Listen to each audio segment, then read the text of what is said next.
Eh bien bonjour, j'espère que vous allez très bien, en tout cas, voilà, ça va plutôt bien. Depuis ma dernière vidéo de Spider-Man, merci pour vos réponses, pour les commentaires que vous m'avez donnés. J'ai pu répondre au moins. Donc merci beaucoup. Aujourd'hui là, comme promis, depuis longtemps, j'attendais de faire cette vidéo qui me tient à cœur parce que vous savez maintenant que, voilà, si vous avez suivi toutes mes vidéos, vous savez que j'ai un petit coup de cœur pour les animés japonais.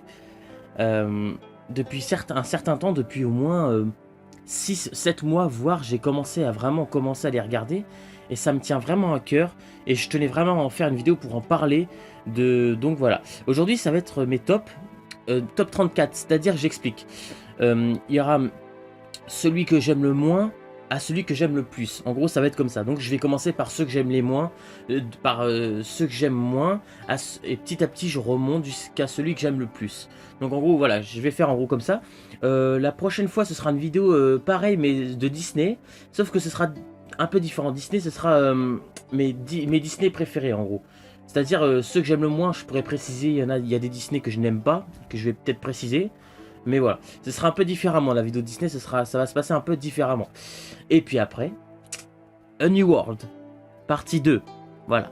Et les bêtisiers, qui arrivera le 11 mai, logiquement, et le 6 mai, c'est le film A New World, la partie 2, donc le grand final.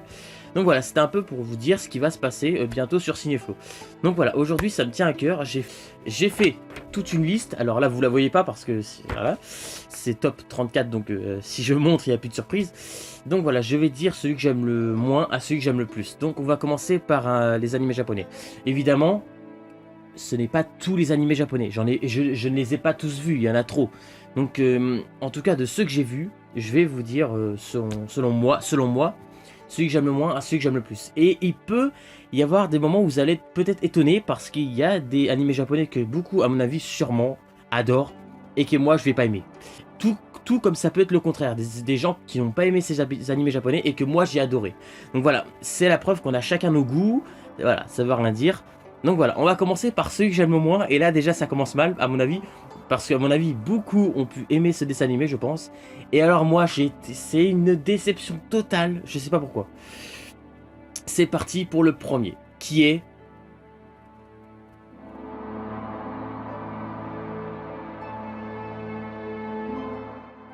Je suis désolé, Pompoko, je sais que beaucoup aiment ce film. J'ai tellement été déçu de ce film. Pompoko, en fait, c'est l'histoire de... La bande-annonce m'a tellement attiré que quand j'ai vu le film, développement de personnages, personnalité, ouais, c'est pas top, hein, vraiment. Ils passent leur temps à se métamorphoser en choses, en objets, et je trouvais pas ça mauvais l'idée. Les 10-15 premières minutes, c'était bien. Mais il faut que l'histoire, je sais pas, moi, il faut qu'au bout d'un moment que ça commence. Mais non, pendant tout le film, il se métamorphose en objet, en humain. Non, enfin, non. Je sais que c'est une culture assez connue de se transformer comme ça. C'est quelque chose d'assez. Ils aiment bien faire les Japonais. Enfin, je crois, hein. Mais je trouve qu'au bout d'un moment, c'est un peu lassant dans cette histoire. J'ai pas envie que le film. J'ai pas envie de dire que le film est nul. Euh, j'ai pas envie de le dire, je peux pas dire ça, mais vous auriez pu faire mieux. À un moment donné, il y a une histoire d'amour qui commence à se former.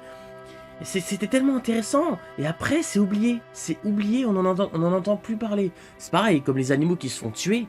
Je veux dire, ouais, mais je veux dire, ils en montrent pas tant que ça. Ça me fait pas pleurer. Et pourtant, vous savez que j'adore les animaux. Des histoires d'animaux, ça me touche. Mais je trouve que là, c'est mal réussi. Je suis déçu.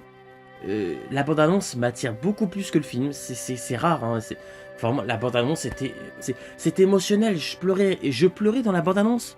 Et quand j'ai vu le film, comprenez, j'étais tellement déçu. Je sais que Paul aime bien ce film. Donc voilà, Paul, si tu passes par là. Pompoko, ça a été pire qu'une déception.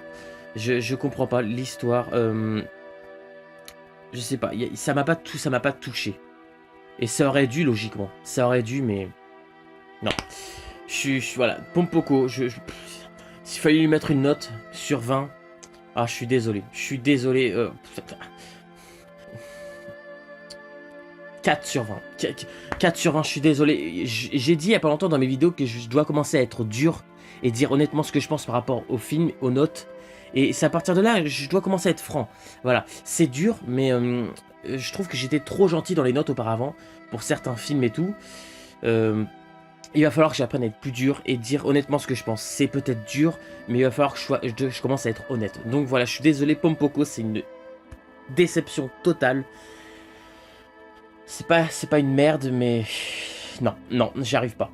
J'y arrive pas. Donc voilà, les 5 que je vais vous dire au moins va être assez dur. Après, ça va commencer à être un peu mieux, ça va. Mais là, voilà, le prochain, on va parler maintenant du prochain. Qui a été aussi une énorme déception. Mais alors, quand je peux dire énorme.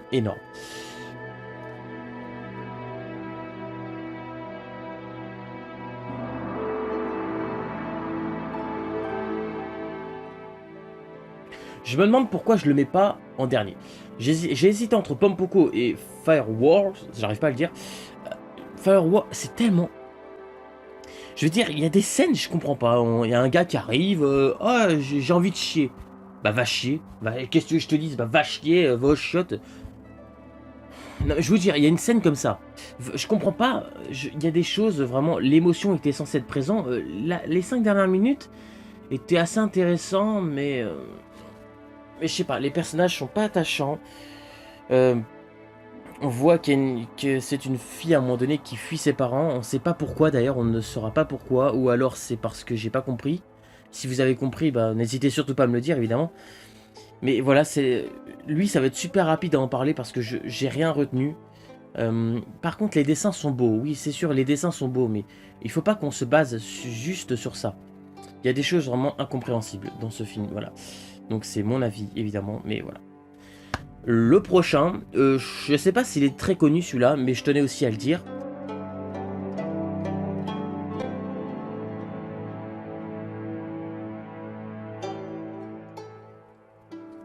Voilà. Mes voisins les Yamada,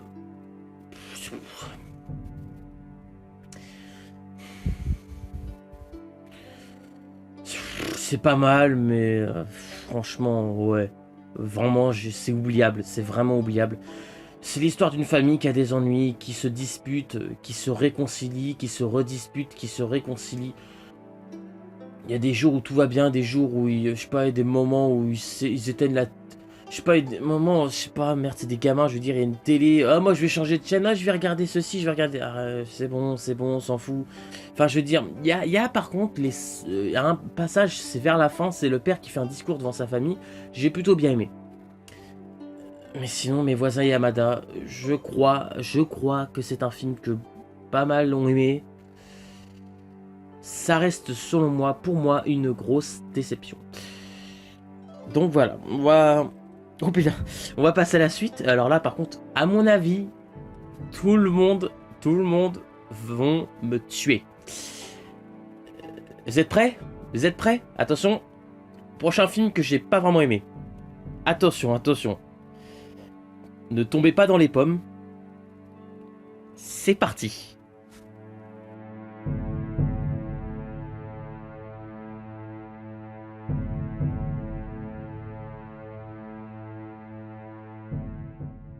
Respirez.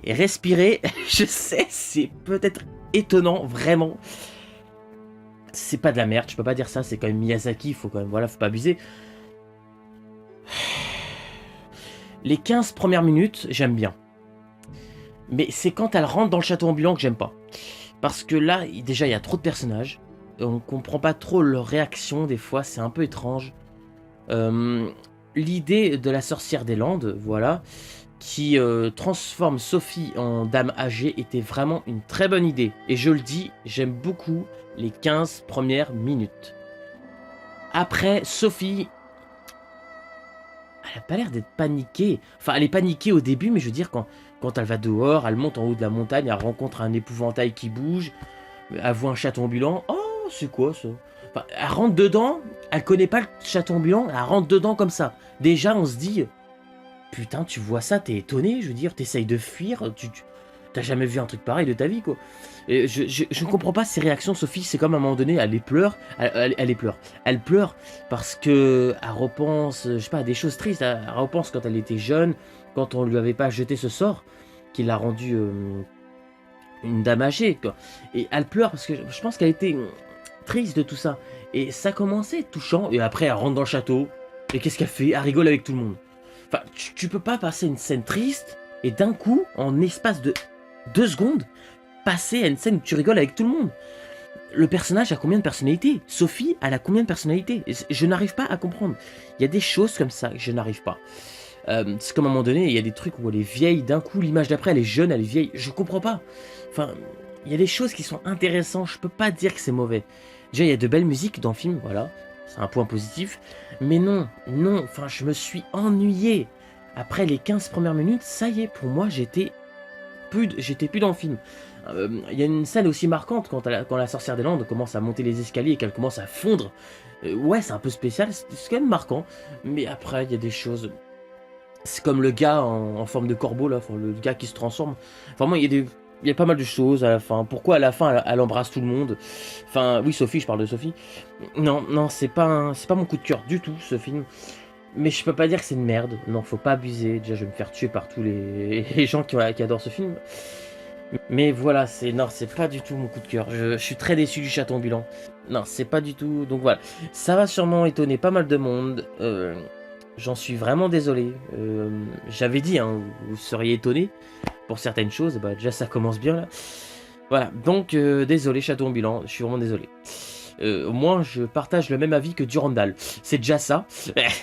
Voilà. Parce que Durandal n'a pas aimé aussi. Mais voilà. Donc nous allons passer au prochain. C'est parti pour le prochain.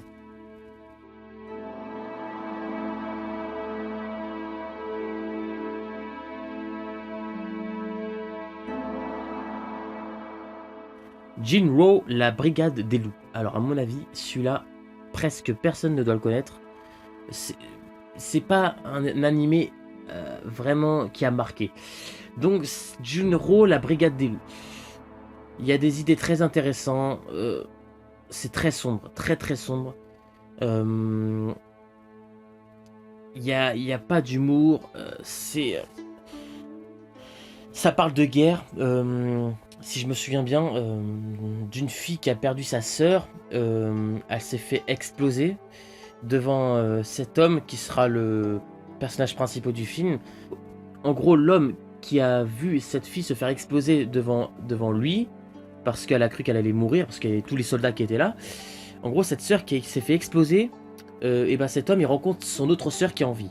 Et elle sait ce qui s'est passé. Elle sait que cet homme était devant sa sœur quand elle est morte. Donc en gros, c'est ça. Ça parle de ça. Je sais pas si vous me comprenez bien, parce que j'ai du mal à m'exprimer des fois. Mais en gros, ça va parler de ça. Je peux pas raconter l'histoire, déjà parce que c'est très compliqué à raconter. C'est le genre d'histoire assez spéciale, honnêtement. La fin m'a choqué. Ça parle du chaperon rouge à un moment donné. Comme vous avez de grandes dents, le loup et tout. Ça parle un peu de ça à un moment donné. Il y a de bonnes idées. Il y a des moments où je me suis ennuyé et des moments où j'étais un peu plus dans le film. C'est pas mauvais, mais il y a mieux. Il y a mieux, franchement. Mais c'est quand même un film pas mal. Voilà, c'est pas mal. Mais franchement, il y a quand même mieux. Voilà. Donc c'était vraiment rapide celui-là. On va passer maintenant au prochain. Voilà, c'est parti.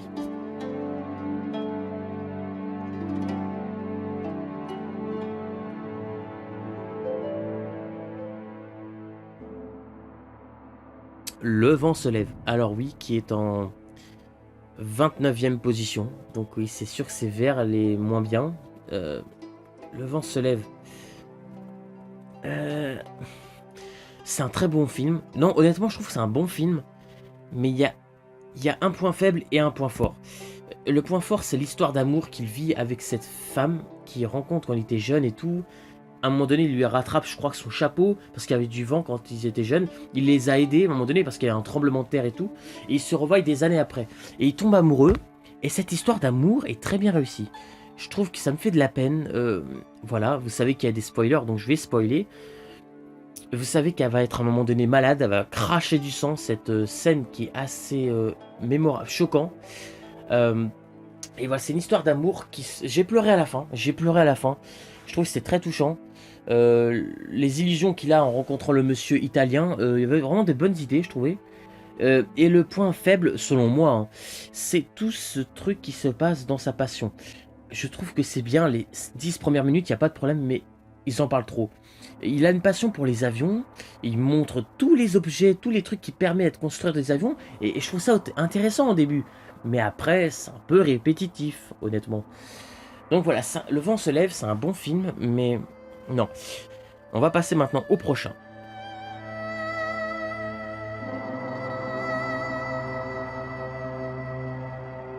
Voilà. Donc tu peux entendre la mer ou tu peux entendre l'océan. Ça se dit de deux manières, on peut le... Voilà. Donc c'est un animé pas très facile à trouver, honnêtement, en DVD. C'est très difficile à le trouver.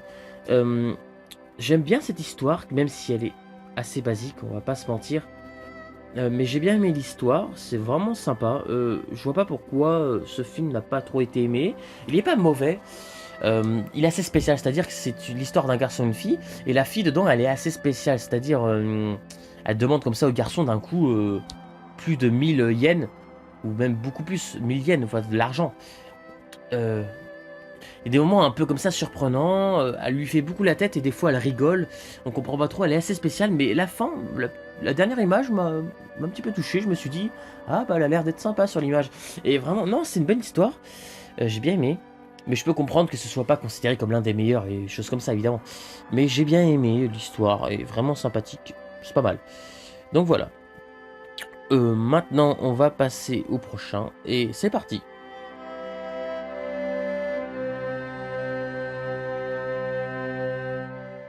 La traversée du temps, j'aime beaucoup la deuxième partie du film. La première est plus ennuyante, je trouve. Il faut vraiment... ça prend du temps. Pour que l'histoire s'installe, ça prend vraiment du temps. C'est très long. Mais ça se met en place petit à petit. Et il y a eu au moins 2 fois où j'ai stressé. Parce qu'il y a l'histoire d'un train qui passe et on croit qu'ils vont arriver à se faire écraser par le train. Parce qu'il passe par-dessus le truc de sécurité. La barrière. Quand le train il arrive, il y a une barrière qui se ferme. Il passe par-dessus, bam, par le choc. Et du coup, on croit qu'ils vont se faire écraser. Il y a beaucoup de choses comme ça. Et vraiment, vous allez voir... c'est vraiment... des fois, même quand on a l'impression qu'il va se passer quelque chose de grave, on est un peu soulagé. Et à la fois, c'est marrant parce qu'on est triste. Je peux pas dire pourquoi. Il y a 1 ou 2 moments où j'ai un peu pleuré quand même dans le film. À traverser du temps. Donc voilà, c'est quand même un bon film. J'ai plutôt bien aimé. Donc voilà, c'est un film que je peux vous recommander, qui est un bon animé japonais. Voilà, à part, j'aime pas la voix française de la fille. On sait que c'est un garçon manqué, mais aïe aïe aïe. Non. Non, non, non. Je suis pas fan. C'est dommage. Au bout d'un moment, évidemment, on s'y habitue dans le film. Mais... ouais, non. Donc ça parle beaucoup du temps, elle peut retourner le temps, enfin, elle peut retourner en arrière. Et il y a des choses comme ça qui sont pas mal, des fois un peu lassant, mais des fois c'est pas mal. Donc il y a des moments où je me suis un peu ennuyé et des moments où j'étais vraiment dans le film. Ça dépend des passages, ça dépend des scènes. Donc voilà, on va passer maintenant au prochain qui est...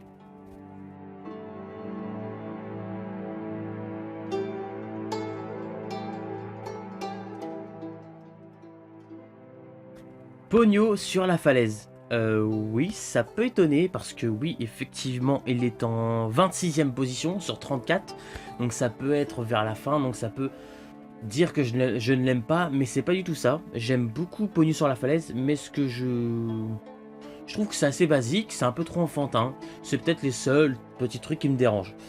Parce que quand c'est un peu trop enfantin, des fois c'est un peu dommage. Mais sinon, c'est une bonne petite histoire. J'ai beaucoup aimé Ponyo sur la falaise. Les personnages sont très attachants. Cette petite fille à moitié poisson et à moitié humain. Parce qu'à un moment donné, il y a Koichi, si je me souviens bien.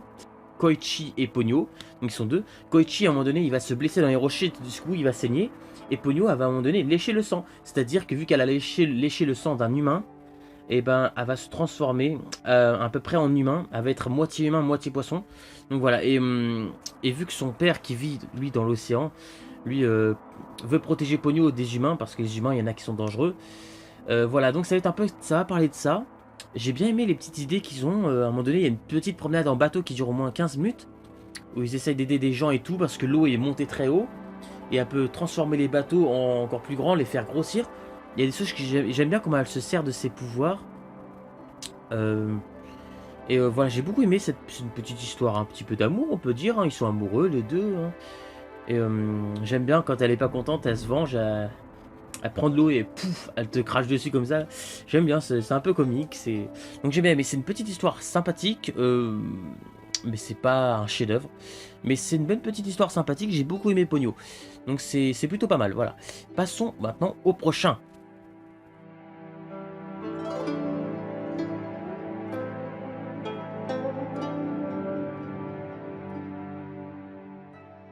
Porco Rosso. Donc oui, qui est en 25e position. Euh, voilà, je vais encore me répéter. J'ai bien aimé. Cette histoire de cet homme qui a été transformé en cochon depuis longtemps. Euh, il est amoureux d'une femme, mais à la fois il doit se charger de missions, c'est-à-dire il doit arrêter les pirates, les gens, les malfrats, les gens un peu comme ça. Et il va rencontrer une fille qui est assez courageuse et tout, même plus courageuse que lui, j'ai envie de dire. J'ai été étonné quand j'ai appris que c'était la voix de Jean-Luc Reichmann ainsi que Jean Reno. Dedans, il y avait Jean Reno et Jean-Luc Reichmann qui font les voix françaises. C'était assez étonnant, mais j'ai bien aimé le choix. Il n'est pas mauvais.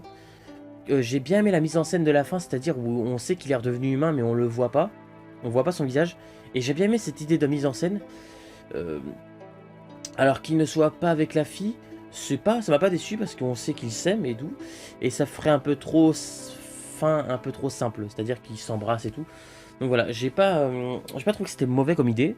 Et à un moment donné, il y a une scène où j'ai pleuré, c'est quand il raconte à la fille, quand il a perdu tous ses amis pilotes.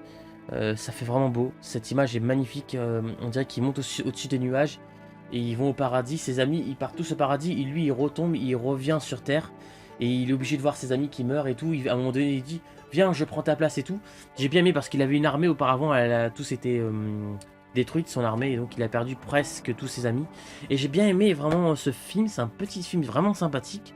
J'ai beaucoup été touché par le personnage et par les autres aussi. Il y en a certains que j'aime beaucoup, comme la fille qui est vraiment badass, qui est vraiment courageuse. J'aime beaucoup ce personnage. Donc voilà. Maintenant, nous allons donc passer au prochain. Vous me direz dans les commentaires ce que vous pensez de Porco Rosso et de tous ceux que je vais dire évidemment. Passons au prochain, c'est parti. Voilà, vous inquiétez pas s'il est en 24e position le prochain. Et j'ai bien aimé ce film, parce que vous devez connaître, hein, c'est obligé, vous devez connaître.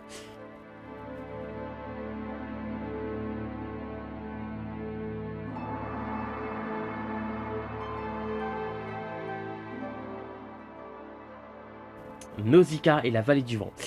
Alors, je connais Kevin, ne gueulez pas, ne criez pas, Paul. 24e position sur 34, ça peut paraître faible, ça peut paraître comme si c'est un film que je n'ai pas aimé. Mais en fait, vu tous ceux qui vont suivre après, c'est très compliqué de faire un choix. Et mon top a été très compliqué, j'ai passé au moins 2h30. Pour pas mentir, j'ai vraiment eu du mal. Donc voilà, Nausicaa, la vallée du vent est un très très bon film, excellent. Un peu trop d'action à mon goût. L'aventure est très bien réussie par contre. Je trouve qu'il y a un mélange chevalier du Zodiaque. Vraiment, et pas mal de choses comme ça. Des mélanges de château fort et tout. C'est vraiment incroyable. Et vraiment, il y a des mélanges que j'aime bien. J'aime bien parce qu'à un moment donné, il y a des musiques qui font un peu penser à ça. Alors oui, je pense que pas beaucoup doivent connaître. Et ils sont très compliqués à trouver aujourd'hui. Le Magicien d'Oz en dessin animé, c'est pas très connu. Souvent, on prononce l'ancien film ou le dernier qui est sorti en 2014, je crois. Mais les dessins animés sont pas très connus, c'est dommage. Moi, je trouve qu'ils devraient être beaucoup plus connus que ça. Donc, il y a un mélange entre ces dessins animés-là en musique et le Chevalier du Zodiaque Senseiya en dessin animé.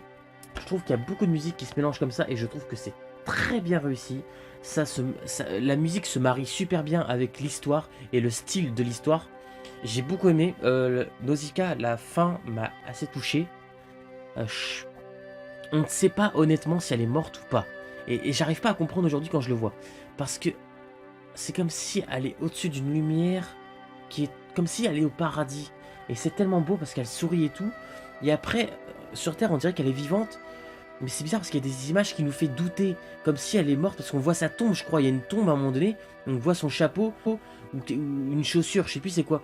Mais vraiment, on doute, on doute. Est-elle vivante ou est-elle morte? Et c'est vraiment ce dessin animé, la fin, les 10 dernières minutes m'a vraiment... J'ai stressé, j'ai pleuré. C'est un très beau dessin animé, il y a beaucoup de choses que j'aime beaucoup dedans. Nausicaa. Donc voilà, j'ai beaucoup aimé ce film, ça m'a beaucoup touché. Si je devais lui mettre une note, oh putain la vache, oh, putain, 14 sur 20. Et encore, je trouve que je suis un peu méchant, parce que j'adore Nausicaa, la vallée du vent. C'est un très beau dessin animé, et il m'a beaucoup touché. Donc c'est pas un chef-d'œuvre, mais c'est un très bon film. Passons au prochain.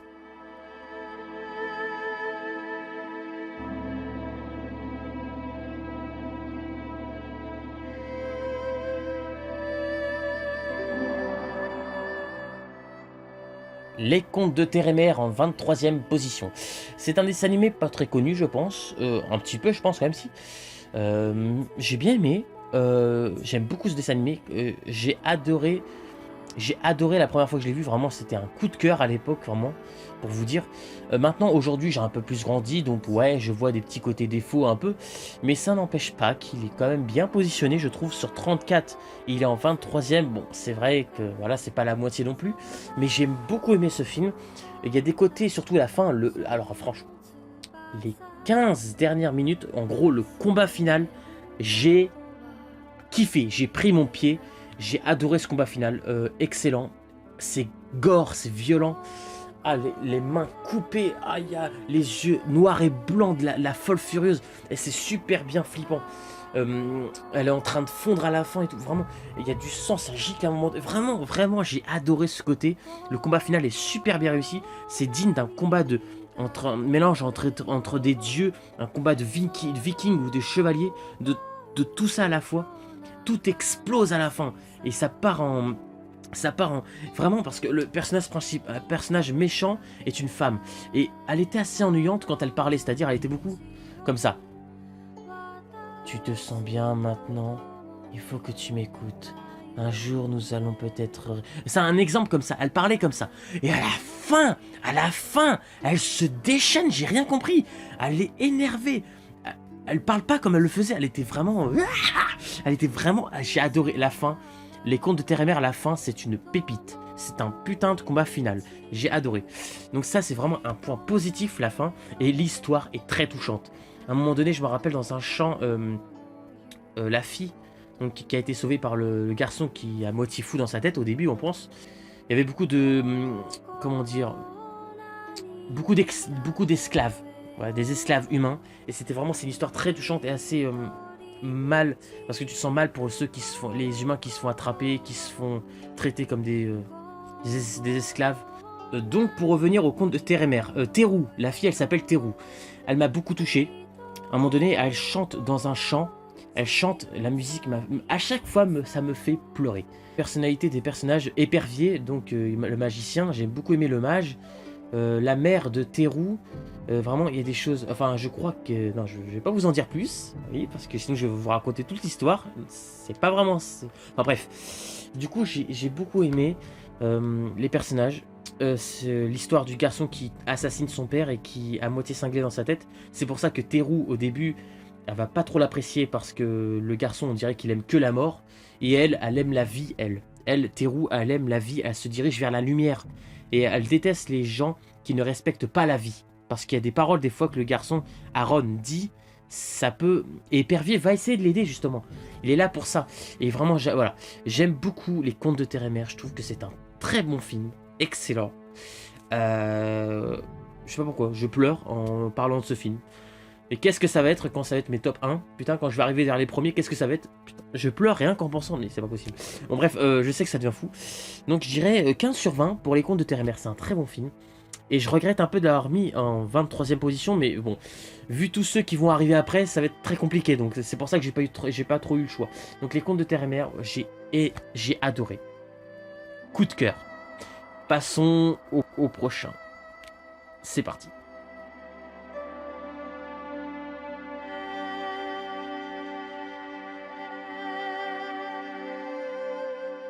Le royaume des chats, miaou miaou. On est dans l'univers des chats donc. Alors moi, j'étais vraiment, avant de les acheter, parce qu'il y en a un autre qui a un rapport avec un chat, je vous dis pas c'est lequel. Avant d'acheter le royaume des chats, vous m'auriez vu, vous auriez pas pu me supporter. J'étais en train de dire, oh mais c'est débile, les chats qui vont parler, ils vont nous faire quoi, le royaume des chats, c'est débile. Je regrette tout ce que j'ai dit sur ce film. Vraiment, je me sens ridicule aujourd'hui d'avoir pensé avant de l'acheter que je trouverais ça débile ce film. Parce qu'au final, j'ai beaucoup aimé ce film. Le Royaume des Chats est une exception.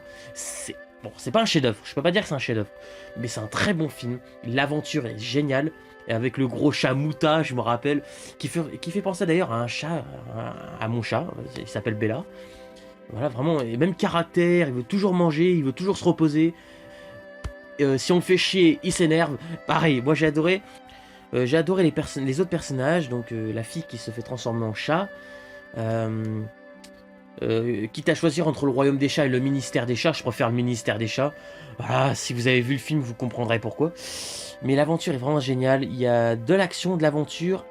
Il y a de l'humour. Évidemment, il y a de l'humour, c'est drôle.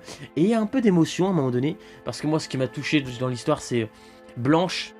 Je crois que c'est ça son prénom. Et la fille humaine au début qui a sauvé un chat. Elle avait fait aussi d'autres actions dans le passé où elle avait à un moment donné donné à manger à un chat errant. Et ce chat Blanche, on le retrouvera plus tard et je vous en dis pas plus. Mais c'est tellement touchant quand elle sauve le petit chat errant qui vit dans la rue. Il est tellement mignon ce chat Blanche. Vous allez être touché vraiment. Si vous aimez les animaux, vous allez être touché. Moi j'ai beaucoup été touché. C'est une sorte d'histoire d'amour aussi. Voilà, j'ai beaucoup aimé. Il y a des moments vraiment t'es bien, t'es dans le film. Il n'y a pas de moment où je me suis ennuyé, ça va. L'histoire se met rapidement. Oui, c'est un peu long avant qu'ils arrivent dans le royaume des chats, mais ça m'a pas dérangé. Voilà, ça m'a pas dérangé. Le film est peut-être un peu trop court, si je puis dire. 20 minutes de plus, ça aurait été pas mal. Mais sinon, j'ai beaucoup aimé. Voilà, rien de plus à dire. Les musiques sont sympas. Et voilà. Donc le Royaume des Chats est un très bon film. J'ai beaucoup aimé. Vous me direz ce que vous avez pensé dans les commentaires du Royaume des Chats. Donc maintenant, nous allons passer à la suite. C'est parti.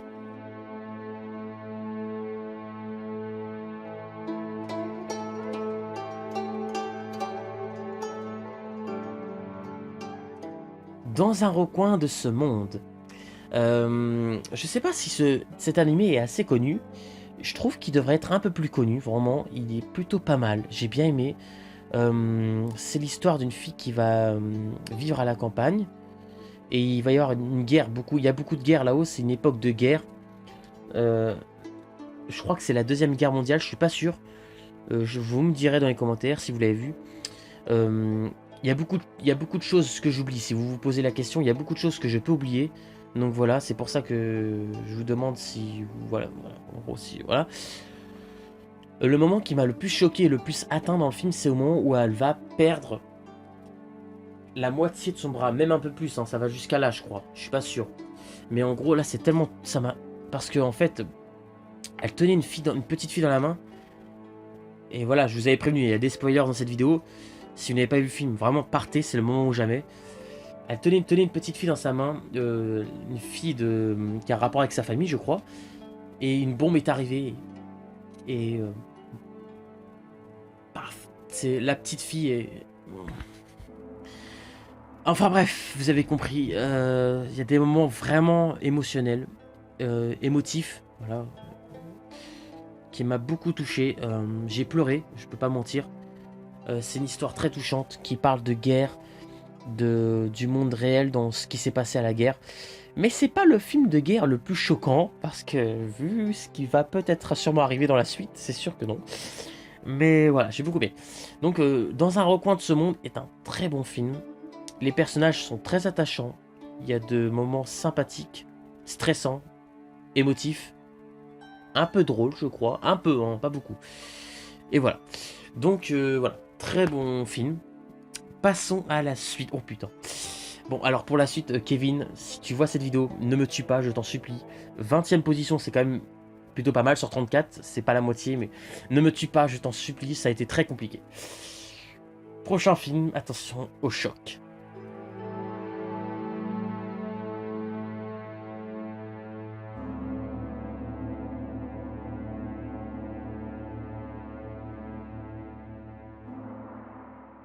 Si vous connaissez pas ce film, je serais très étonné. La colline au coquelicot. Kevin, ne m'assassine pas, je t'en supplie. Je l'ai mis en 20e position sur 34. Ça peut paraître un peu faible, parce que c'est quand même pas la moitié. Mais j'aime beaucoup ce film. Mais comme je l'ai dit, vu tout ce qui va suivre après, c'est un peu compliqué. Je sais que je me répète beaucoup, désolé. Donc voilà. La colline au coquelicot, comment dire? Ça parle de... Il y a une fille qui a des doutes si un garçon qu'elle connaît à l'école est son frère. Voilà. Ou alors c'est le contraire, c'est le garçon qui a des doutes, je sais plus trop c'est quoi. Et l'histoire va un peu parler de ça, sur le fait tous les matins elle hisse des drapeaux pour savoir si son père va un jour revenir de la guerre, parce que on perd beaucoup espoir. Je pense que son père est parti. Je peux pas vous en dire plus. J'ai beaucoup aimé cette histoire. Par contre, il y a deux parties. Il y en a une partie que j'adore et une partie que j'aime moins. La partie où elle est trop à l'école, avec trop d'humour, c'est un peu dommage. Moi, j'aurais un peu diminué ces passages-là. Par contre, la partie où elle parle avec le garçon, les deux personnages principaux, en gros, oui, à chaque fois qu'ils se parlent, je trouve que c'est très intéressant. Le passé sur le père, vraiment très intéressant, et je ne peux pas mentir. La scène finale, les 3 dernières minutes, en plus avec la musique qui nous fout derrière, c'est l'une des scènes, c'est pas la plus triste, mais l'une des scènes où j'ai le plus pleuré. La musique est magnifique, les images sont très belles, les révélations sont très intéressantes, et la fin est magnifique. Je peux pas vous en dire plus. Je vous mets juste la musique. Voilà, quand je vous dis que ça fait pleurer, hein, c'est quand même... voilà. Et vraiment, si ça fait pas pleurer, c'est que voilà, vous êtes peut-être pas émotif, mais pour les personnes émotives, on est obligé de pleurer. Moi, je le dis, je suis quelqu'un de très émotif. Moi, je pleure très facilement. Ça se voit peut-être pas comme ça. Enfin, ça se voit pas comme ça. Mais vous avez... alors souvent, je vais me retenir devant les gens de pleurer. Je pleure d'une facilité quand je suis tout seul. Quand je suis avec quelqu'un, je vais essayer de me retenir, même si des fois, j'arriverai pas. Je peux craquer. Beaucoup de gens vont peut-être... je vais peut-être pleurer sur des scènes que beaucoup de gens ne pleureraient peut-être pas, mais moi, ça va m'atteindre. Moi, je suis quelqu'un de tellement émotif, vous pouvez pas savoir à quel point. Ça ne se voit pas du tout comme ça, mais je peux vous promettre que c'est triste. Une simple musique, un simple passage, une simple parole, n'importe quoi peut me faire pleurer à n'importe quel moment. Voilà, même si selon vous, ça peut ne pas être triste. Hein. Moi, en tout cas, ça peut me faire pleurer. Voilà, donc je suis quelqu'un qui pleure très facilement parce que je suis beaucoup atteint par les histoires touchantes. Donc voilà, donc La colline au coquelicot, un excellent film. Mais tout ce qui va arriver après, c'était très compliqué de le classer. Je suis vraiment désolé. Voilà. Donc maintenant, on va passer en 19e position. Assez spécial le film qui va arriver. C'est parti.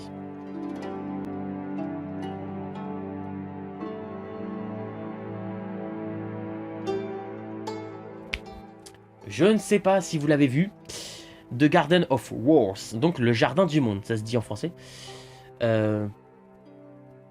C'est un bon dessin animé. Le seul défaut, qui est un énorme défaut, selon moi, la durée du film. Vous vous foutez de nous? 40 minutes? Oui, parce que c'est marqué 46 minutes, mais c'est parce que c'est... Voilà, ils ont menti. Alors, avec le générique, ça fait 43 minutes, si je me souviens bien. 43 minutes, alors que l'histoire est magnifique. Vous nous foutez 43 minutes pour un film qui était tellement beau. Pourquoi? Déjà, ce film parle de la pluie. La pluie, oui, la pluie qui tombe, là, vraiment. Et moi, vous savez, je sais pas si vous me connaissez, j'adore la pluie. J'adore les gouttes d'eau qui tombent et choses comme ça, surtout quand on est dans j'adore quand je suis dans une véranda transparente, que tu vois la pluie qui tombe. quand je suis dans une voiture ou quand je suis dans une tente. J'adore l'orage, j'adore la pluie. Enfin, l'orage, quand c'est pas trop fort non plus. Hein. Et ce film parle beaucoup de ça. La pluie apaise. Et le temps, quand il fait beau, ça nous déprime. Et beaucoup de gens, la plupart des gens vont penser que c'est le contraire. Que c'est le beau temps qui nous fait sourire et la pluie nous fait déprimer. Et moi, je suis peut-être une personne qui pense pareil que dans cette histoire. C'est-à-dire que je préfère quand il pleut que quand il fait beau. Je suis spécial. La pluie apaise et il nous fait une pause dans le temps, c'est-à-dire on respire, on entend la pluie, on est très bien. Et moi je suis quelqu'un comme ça. Et cette histoire m'a beaucoup touché, parce que aussi les deux personnages principaux sont attachants. C'est un garçon qui fait son métier, il adore fabriquer des chaussures. Il fabrique une paire pour une dame qu'il rencontre. Et je vous dis pas c'est qui cette dame, voilà, vous le saurez si vous regardez le film. Mais 40 minutes, ça m'a vraiment déçu. Et vraiment, j'ai adoré la fin. Ça m'a fait pleurer. Mais vraiment, il y a des images magnifiques de pluie. Si vous restez à la fin du générique, je vous préviens, il y a une image où il y a de la neige. C'est magnifique. Ça parle en particulier d'un parc, un endroit spécial. Et moi, j'adore cet endroit. Un petit endroit où ils sont abrités. Et vraiment, j'adore ce principe de cette histoire. J'aime beaucoup. Donc The Garden of Words, un très bon dessin, un très bon animé japonais. Mais le défaut c'est qu'il est trop court. Et ça c'est dommage. J'en aurais fait 2 heures de ce film si j'aurais pu. Pourquoi 43 minutes? Non, mais non. Enfin bref, c'est dommage. Ça aurait été presque dans mes tops s'il avait... Dans mes préférés s'il avait été plus long. C'est dommage qu'il dure 43 minutes. Je sais pas si vous vous rendez compte, c'est la durée d'un épisode. D'une série, 43 minutes. C'est... Non. Enfin voilà, très déçu. Mais sur le reste, je n'ai rien à dire. J'adore cette histoire, j'adore la pluie, tout ce qui se passe là-dedans. Oh, passons au prochain.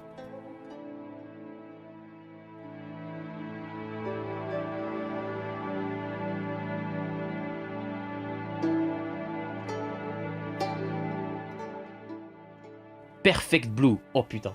Alors celui-là, c'est un thriller, mais waouh. Oh, j'ai stressé dedans. J'étais paniqué. C'est le seul thriller de ma liste animé japonais, je pense. C'est un thriller, mais il fait flipper. C'est l'histoire d'une chanteuse qui est dans un groupe avec deux autres filles. Et elle va arrêter sa carrière pour devenir actrice. Et dans ce rôle de carrière, il y a des choses qui vont être choquantes. On va lui proposer des scènes un peu, on est mal à l'aise. Quand on regarde ça, pour elle, on est putain, on est comme ça.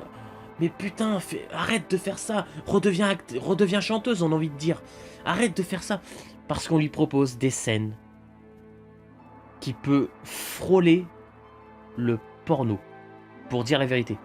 C'est un putain de thriller, vraiment psychologie. Ça joue dans la psychologie, ce film.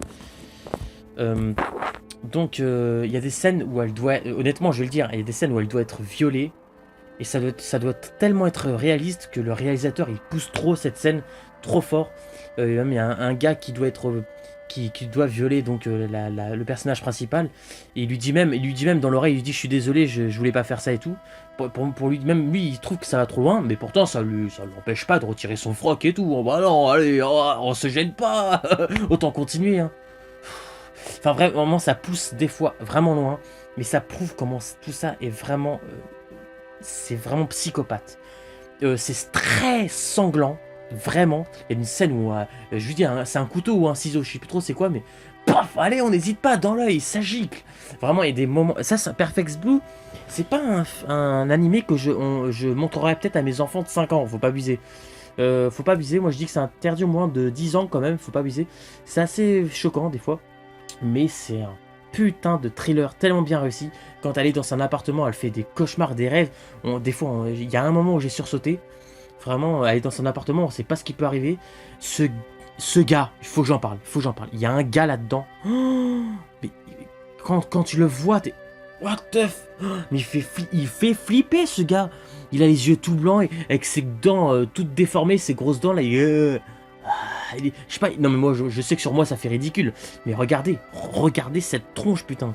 Imaginez ce que ce gars, il vient dans vos cauchemars vous hanter. Mais moi franchement c'est la personne qui me fait trop peur. Il me fait trop peur quand je le vois. La fin m'a un peu déçu, je peux pas dire pourquoi. Mais en tout cas ce que j'adore dedans c'est qu'on ça joue sur qui est en train de manipuler cette femme, qui a fait tous ces meurtres. Est-ce que c'est quelqu'un a commis ces meurtres et a tué les gens qui étaient proches d'elle, ou est-ce que c'est elle qui ne se rend pas compte et elle tue parce qu'elle a plusieurs personnalités? Et c'est ça que le film va parler. Et j'adore, c'est puissant, c'est flippant. Et ça, c'est un thriller que j'adore. Il y a juste, à la fin, je suis un peu déçu. J'aurais mis les révélations un peu autrement. Mais vraiment, ça se joue... vraiment, j'adore. Elle se parle à elle-même, des fois, c'est vraiment bien fait. Perfect Blue, c'est un thriller animé japonais que je recommande. Si vous adorez les thrillers, regardez. Si vous êtes trop jeune, évitez quand même. C'est vraiment violent. Au moins, ayez 10 ans pour le regarder. Donc voilà. Maintenant, on arrive à la moitié. La moitié des tops. Donc on est à partir de là, on est à la moitié. C'est parti pour le prochain.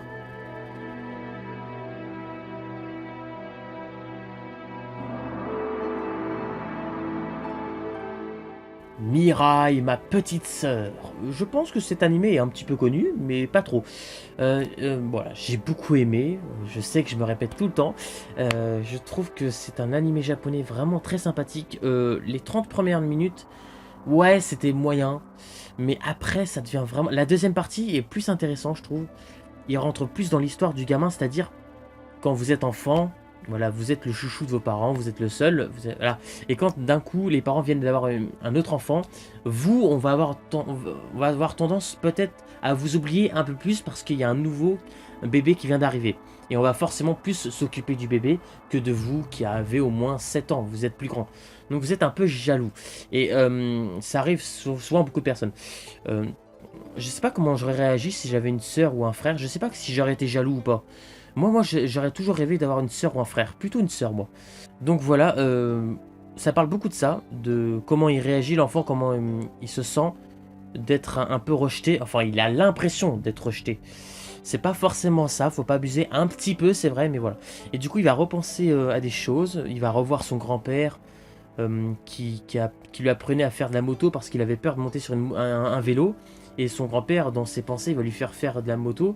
C'est carrément le passé de son grand-père. Il va voir le passé de son père, le passé de sa mère. Pas mal de choses. Et vraiment, ça m'a touché.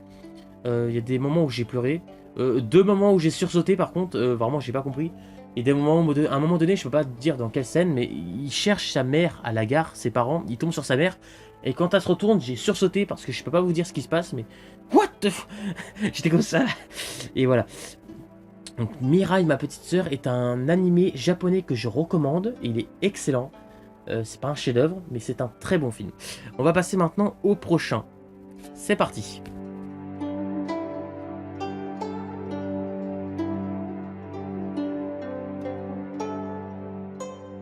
Voyage vers Agartha. Excellent. Très bon film. Au début, ça faisait un peu Pokémon. Au début, c'est pas que j'aime pas Pokémon, hein. Quand j'étais petit, j'arrêtais pas de regarder Pokémon. Aujourd'hui, c'est tout le contraire. Je n'aime pas vraiment Pokémon. Voilà, je suis vraiment quelqu'un de spécial. C'est peut-être parce que j'ai trop regardé que voilà. Bon, il y a mon père qui dit que je ressemble à Pikachu.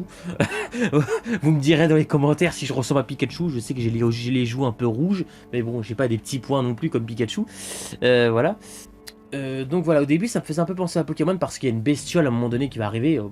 C'est Pokémon ça, truc. Et après vraiment c'est violent, c'est sanglant. L'histoire vers Agartha est très intéressant. Je trouve que c'est très bien expliqué. Il y a des moments où on est surpris. Il y a 2 ou 3 scènes où j'ai pleuré.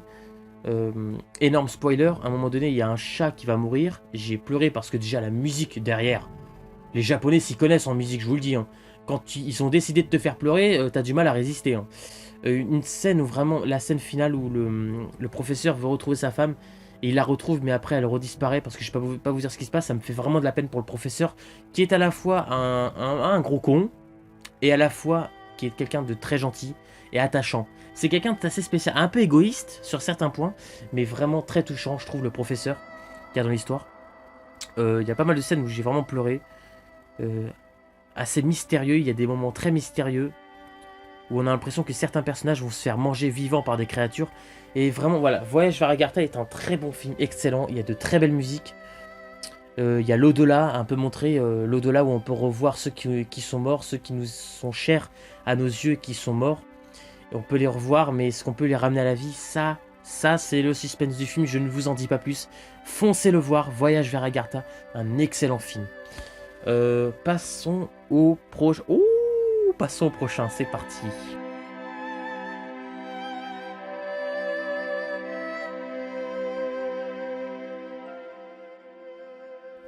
Arrietty et le petit monde des chapardeurs. Donc Paul, si tu passes par là, arrête de critiquer ce film immédiatement. Attention, Arrietty et le petit monde des chapardeurs est selon moi un petit, pas un grand chef-d'œuvre, mais un petit chef-d'œuvre. J'adore ce dessin animé. Un peu de longueur, des fois, mais l'histoire d'amour entre l'humain et Arrietty, qui est petite comme un mini Moïse, on va dire, est vraiment très touchant. Ce garçon qui va avoir une opération du cœur, qui va être malade, il m'a touché. Arrietty m'a beaucoup touché aussi. Vraiment, les personnages, leur personnalité est très attachante. La fin où elle embrasse le doigt du pas parce qu'elle est toute petite, hein, c'est pour ça que je dis ça. Et, il lui donne une fleur, je crois. Et elle lui donne un souvenir aussi. Je peux pas vous en dire plus, c'est pour que vous découvrez l'histoire de vous-même. Et vraiment, elle pleurait et tout, ça m'a touché parce que leur histoire d'amour est très touchante. Et voilà, Arrietty, le petit monde des chapardeurs, excellent. La musique, j'adore la musique dedans, la musique principale. En japonais plutôt qu'en français. En français, je suis pas très fan de la musique, non. Non, je préfère la version japonaise. J'adore cette musique. Elle est dans mon album parmi les musiques japonaises, voilà, pour vous dire. C'est une histoire vraiment très touchante, j'ai beaucoup aimé. Donc Arrietty est un petit coup de cœur. J'aime beaucoup Arrietty. Il y a juste un peu de longueur. Voilà. Maintenant, on passe à la suite. Donc on se rapproche bientôt de la fin. On est quand même à plus de la moitié. C'est parti pour la suite.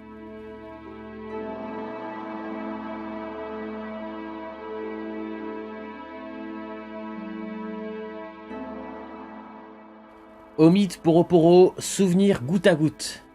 Souvenir goutte à goutte. Le titre est un peu spécial, mais si on a vu le film, on comprend ce que ça veut dire après.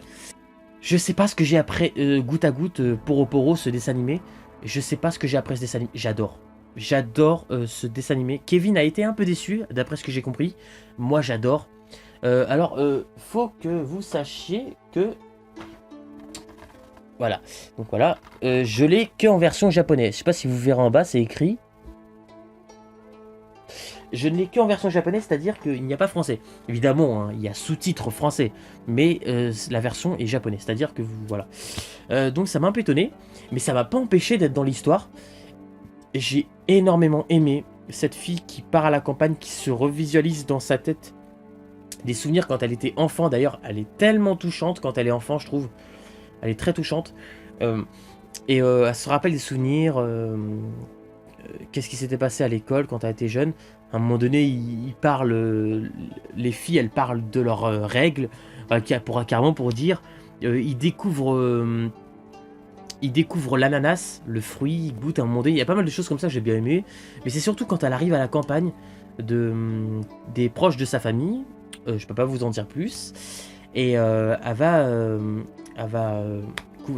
être à s'occuper des champs, prendre soin de la nature avec sa famille, qu'elle n'a pas revue depuis assez longtemps.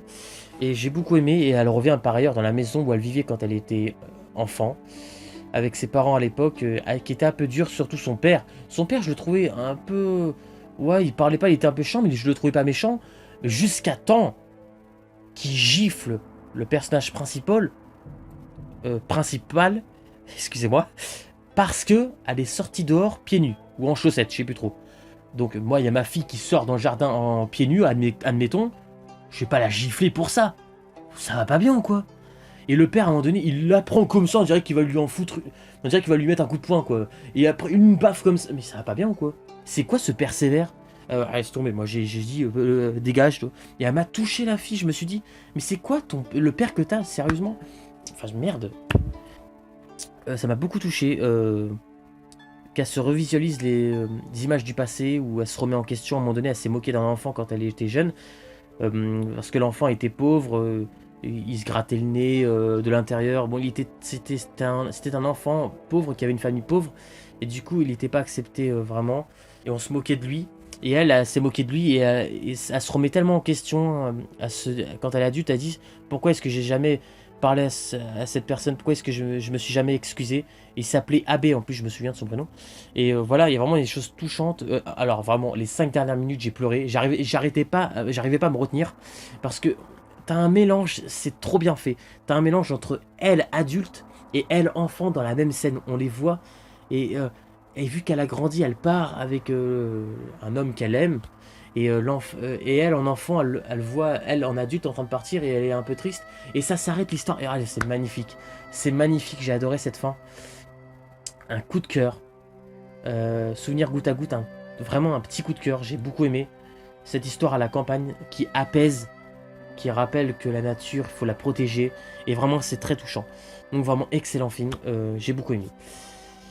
Passons au prochain. C'est parti. Go!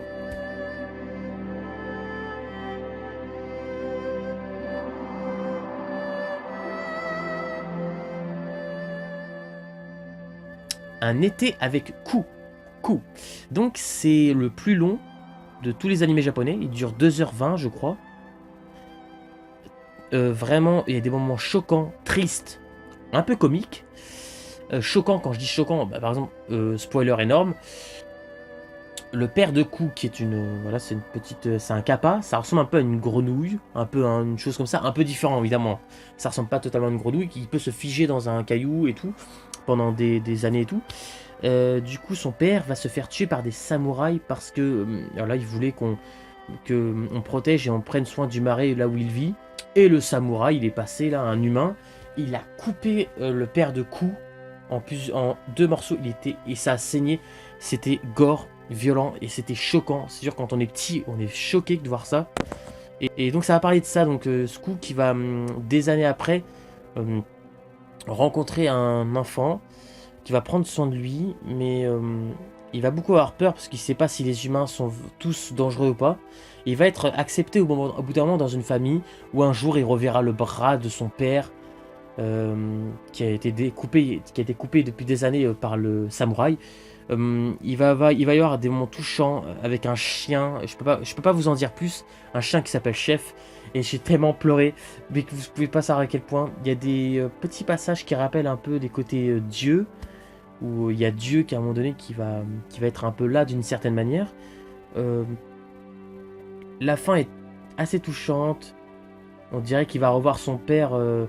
On sait que son père est mort, hein, mais je veux dire, on dirait qu'il va le revoir par esprit. On dirait que son père va venir en fantôme lui parler et repartir.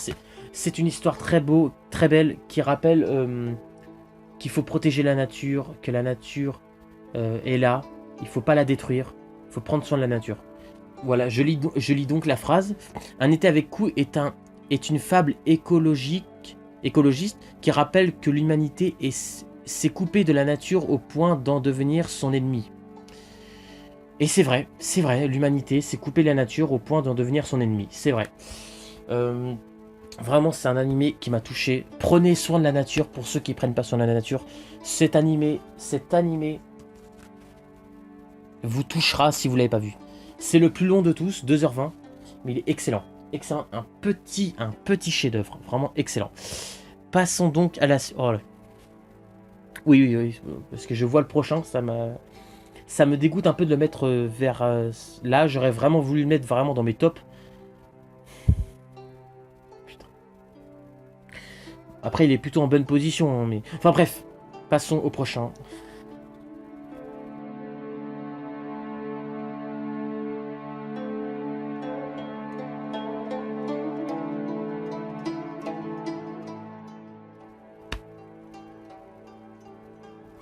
Princesse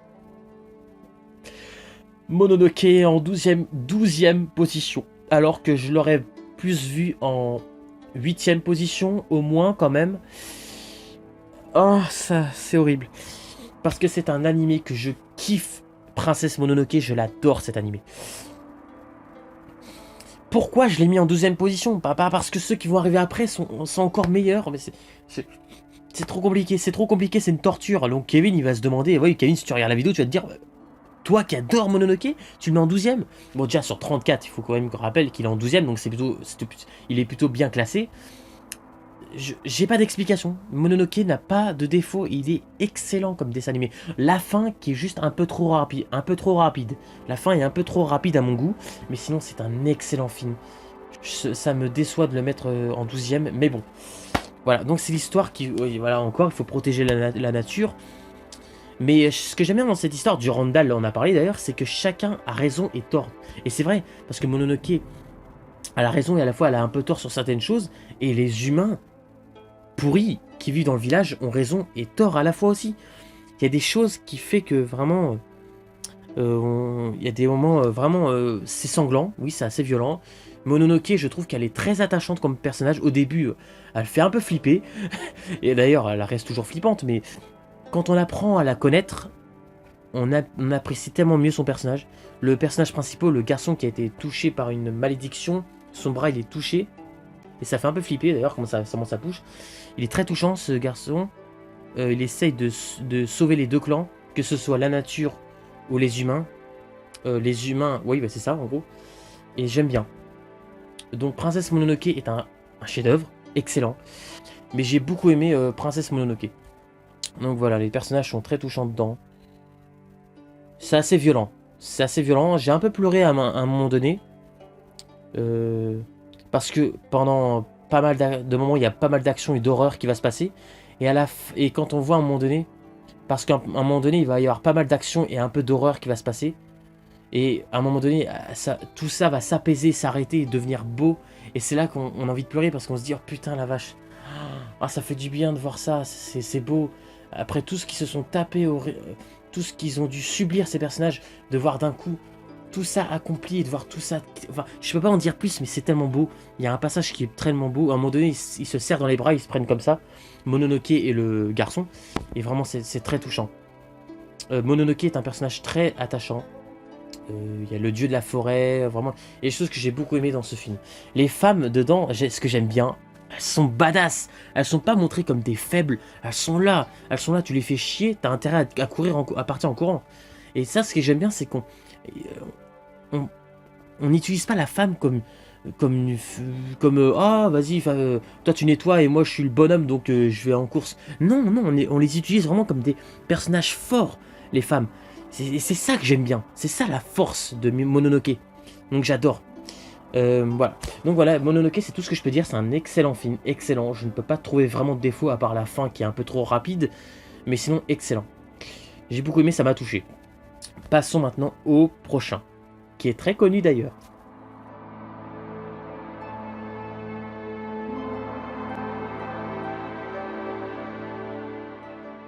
Totoro! Alors, ça va être rapide parce que c'est un dessin animé assez basique, mais l'histoire est vraiment touchante. J'ai beaucoup aimé les deux sœurs qui partent en campagne, en vacances, et voir leur mère qui est à l'hôpital. Une des deux sœurs va en premier rencontrer Totoro qui vit dans la forêt, qui est le roi de la forêt, le dieu de la forêt, on peut même dire. C'est lui qui surveille la nature et vraiment, c'est très touchant. Il y a des musiques très belles là-dedans, comme celle-ci. J'adore cette musique par exemple. Et c'est une petite histoire très sympa. Mon passage préféré dans Totoro, c'est le passage où ils sont sous la pluie en train d'attendre leur père dans le bus. Et il y a Totoro qui arrive à côté avec le parapluie. Et il découvre le parapluie, le système que ça le protège la tête et tout. Vraiment j'adore. Et voilà, donc vraiment Totoro est une très belle histoire. La musique dedans est très belle, voilà. Donc voilà, c'était rapide. Totoro, j'ai rien de plus à dire. Non, j'ai pas grand chose à dire, mais c'est un excellent film. Je vous conseille de le voir. Excellent, Totoro. Et ah oui, petite imitation, je dois vous la faire. Parce que Totoro, quand il s'énerve, il fait waouh comme ça. Et moi, je sais bon, selon moi, je sais plutôt bien le faire. Vous me direz ce que vous en pensez. Ne rigolez pas parce que vous allez voir ma tête. Hein. C'est un truc comme ça.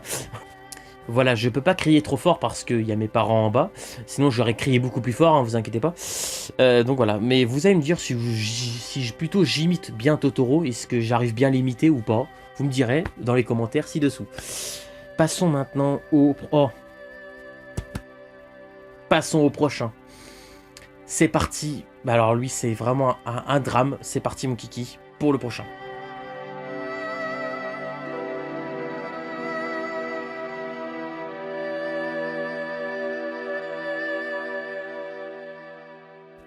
Le tombeau des Lucioles.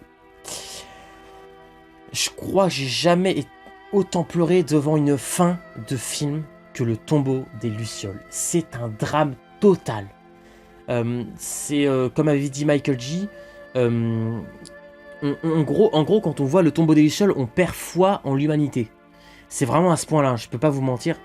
C'est un film vraiment malaisant.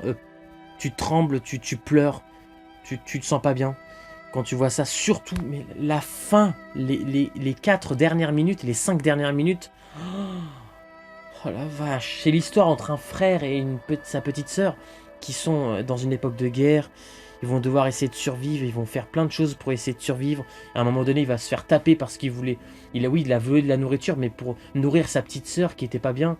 Et il se fait taper pour ça. Vraiment, c'est vraiment... ils vont dans une famille qui sont assez proches d'eux. Et voilà, ils vont les engueuler. Enfin vraiment, ils vont devoir faire plein de choses pour... à un moment donné, il va prendre la décision de vider son compte en banque rien que pour nourrir sa sœur. Et... enfin, je crois que c'est ça. Donc, c'est une guerre entre le Japon et les Américains, je crois. Je suis pas sûr. Mais les 5 dernières minutes... Le film commence où il dit... Déjà, pour vous dire... en telle année, je suis mort. Déjà, là... Déjà, tu te dis, ça va pas être un film comique. Hein. Voilà. Et la fin répond à cette question. C'est-à-dire que... Putain de bordel. Ce qui m'a touché, c'est que... énorme spoiler, je peux pas vous dire de rester si vous ne l'avez pas vu. Je vous en supplie, ne restez pas. Si vous n'avez pas vu le film, je dois parler de cette scène absolument pour ceux qui l'ont vu. J'adore la fin. Elle est émotif. J'ai jamais pleuré, je crois, autant. Enfin, après, oui, parce qu'il y a le top numéro 1 non plus, voilà. Mais vraiment, le tombeau des Lucioles, putain de bordel. La petite sœur, elle meurt. Ses os... Sa peau passe à travers les os, vraiment, elle est ultra maigre. Et à la fin, il l'enterre. T'as une musique triste. Le garçon, il a enterré sa petite sœur, il a mis les cendres dans la boîte de bonbons qu'elle adorait manger. Et on la voit se relever avec les lucioles partout autour. Elle va vers lui et il lui dit il faut dormir. Et en fait, c'est comme si il est arrivé au paradis parce qu'il explique que à la fin de la guerre, il est mort. Et quand il a enterré sa petite sœur, je crois que c'était la fin de la guerre. Donc en gros, si j'ai bien compris, il est au paradis. Et il revoit sa petite sœur, qui est morte. Et la mise en scène est extraordinaire. Tu la vois morte. Et après, les lucioles arrivent. Le paradis... on voit le côté paradis. Et tu revois la petite sœur qui se relève, qui vient vers lui. Ce dernier plan, j'ai tellement été atteint.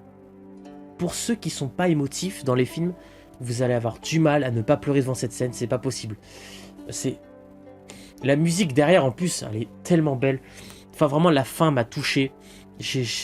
La petite sœur qui est plus là et lui qui, on a compris, il est mort. Si vous comprenez bien, en gros il est mort à la fin lui aussi et il a rejoint sa petite sœur au paradis. C'est tellement beau putain. Parce que c'est comme si on se délivre de la guerre, des mauvais côtés de la guerre pour aller au paradis, vers le ciel. Et c'est magnifique. Vraiment, c'est très beau. Bravo pour le tombeau des Lucioles. Oui, ça nous dégoûte un peu d'être humain après ce film. Ça nous dégoûte d'être un peu un humain comme ça. Enfin, ça nous dégoûte de la vie de voir ce film. Mais je peux pas dire que c'est mauvais, c'est pas possible. J'ai tellement été touché. Ce film est un chef-d'œuvre. Le tombeau des Lucioles, excellent. Donc voilà, foncez voir ce film. Foncez me voir ça, je vous en supplie. Regardez-le, vous allez adorer. Voilà, vous allez adorer. Un peu trop court, moi j'aurais mis plutôt 1h45. Il dure 1h25, c'est un peu court. Mais bon, excellent. Waouh, c'est un putain de drame celui-là. Passons au prochain. Oh putain, qui a un drame aussi, bon pas aussi puissant que le tombeau de Lucioles, mais qui a un petit drame aussi, Attention, Kevin, tu vas être content, je pense. Bon, il est plutôt bien positionné, hein, tu vas pas t'énerver, hein, c'est bon. Voilà, c'est parti pour le prochain.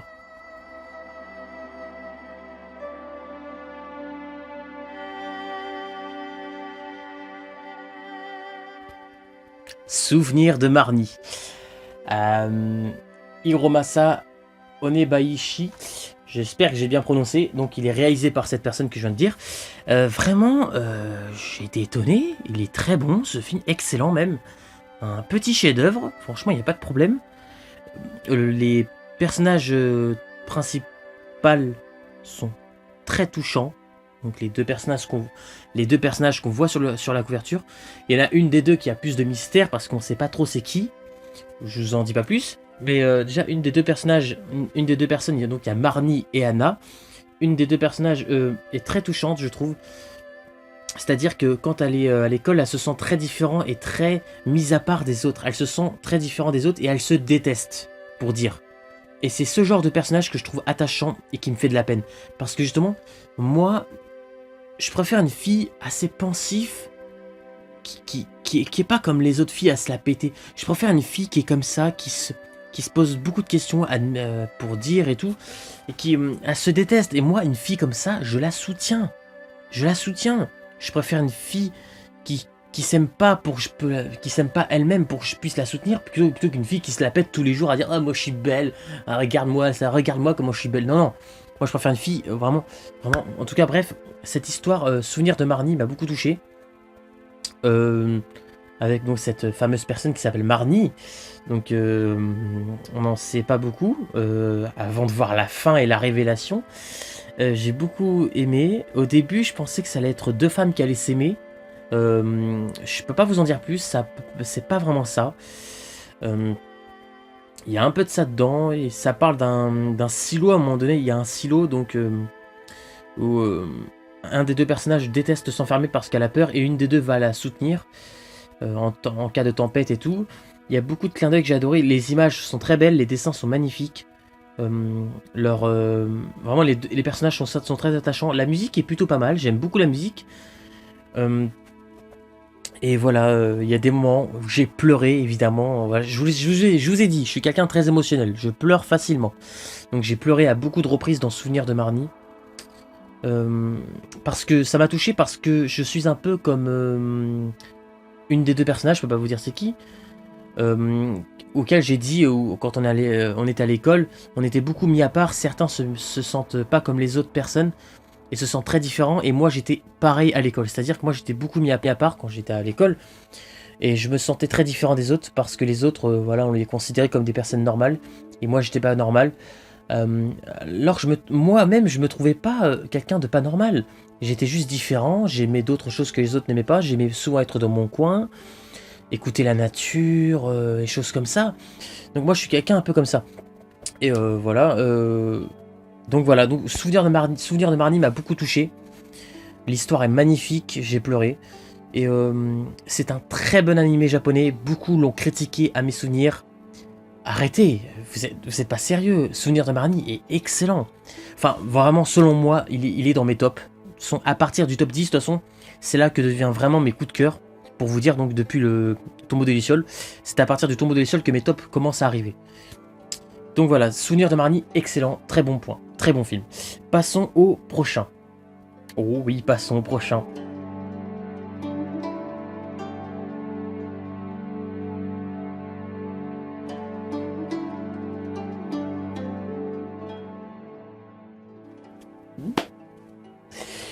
Ah, je suis fan de ce film. De toute façon, maintenant, je vais être fan de tout. Hein. À partir du top 10, je vais être fan de tout.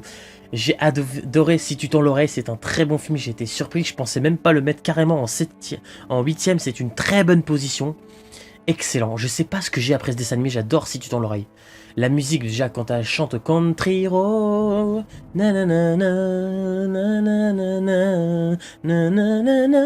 enfin voilà, je sais que je chante pas très bien. Voilà. Enfin vraiment, j'adore quand elle chante cette musique, je la retiens. Elle est gravée dans ma mémoire, c'est une musique qui m'a marqué. Country Road parle du monde de tous les jours, elle parle du monde qu'on va vivre, du monde qu'on... Vraiment, j'adore les paroles dans cette... Ainsi va la vie, un truc comme ça. Et vraiment, j'adore. J'adore cette musique. Et le film est très beau, ça parle d'une fille qui a beaucoup d'imagination, qui s'invente une histoire, et cette histoire est très bien réussie.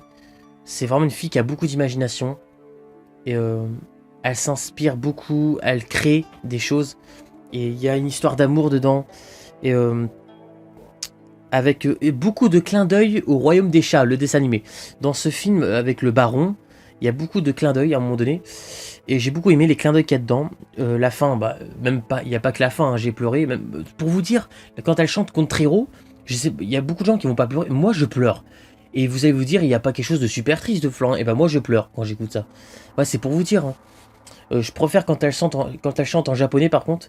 J'ai écouté la version français et anglais, c'est pas mal. Mais je préfère vraiment beaucoup plus en japonais, c'est beau. Surtout la musique du générique de fin est très belle. Donc voilà, c'est...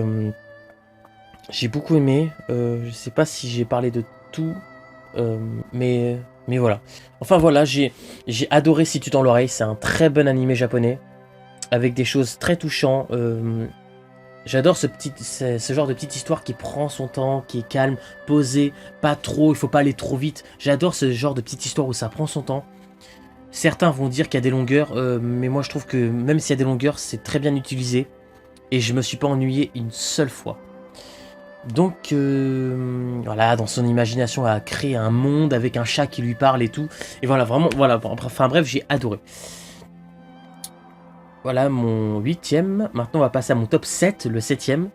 C'est parti pour la suite. Kevin, attention, 7ème, c'est bien placé, hein, t'énerve pas. C'est parti pour le prochain, qui est...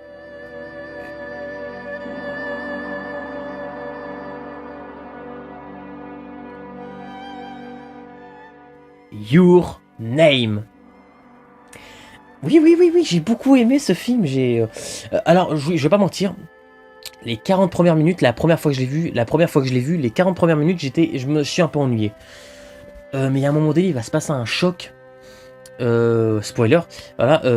Donc, ils s'échangent leur corps. C'est-à-dire que le garçon, il est dans le corps de la fille. Et la fille est dans le corps de le garçon, c'est-à-dire que le garçon se comporte comme la fille, et la fille se comporte comme le garçon. C'est-à-dire qu'ils se connaissent pas et ils veulent se rencontrer. Ils savent pas si tout ça est dans leur tête ou si c'est réel. Et à un moment donné, le garçon, il va partir là où est censé habiter la fille, dans un petit village. Et là, le choc, c'est que la ville est détruite depuis pas mal d'années. Et tout est effondré, il n'y a rien. Et c'est là, il stresse, il comprend pas si cette fille est dans sa tête, si elle est vraie. Si les messages sur leur portable qui se sont échangés est encore là. Je peux pas vous en dire plus, c'est vraiment un choc. La suite, j'ai adoré. Il y a un moment donné où les deux personnages vont être face à face sur une montagne avec un coucher de soleil magnifique. Cette image est tellement belle. Mais ce qu'on sait pas dedans, c'est si tout ça est réel ou pas. Si la fille, elle est morte ou pas. Mitsuha, c'est la fille et Taki, c'est le garçon. Donc voilà, et la fin est très belle. Il y a des moments où voilà, ça parle de comètes, qui tombent du ciel et tout, vraiment ils ont un doute s'ils vont mourir et tout à un moment donné. Ça parle du temps du Kuchisake, c'est c'est quelque chose de sacré chez eux. Ils parlent de leur dieu à un moment donné. Et j'ai beaucoup aimé. Donc voilà, c'est une très belle histoire entre deux personnages qui doivent se rencontrer. On ne sait pas si s'ils sont dans la même époque, si un n'a pas inversé le temps et l'autre est bien avant.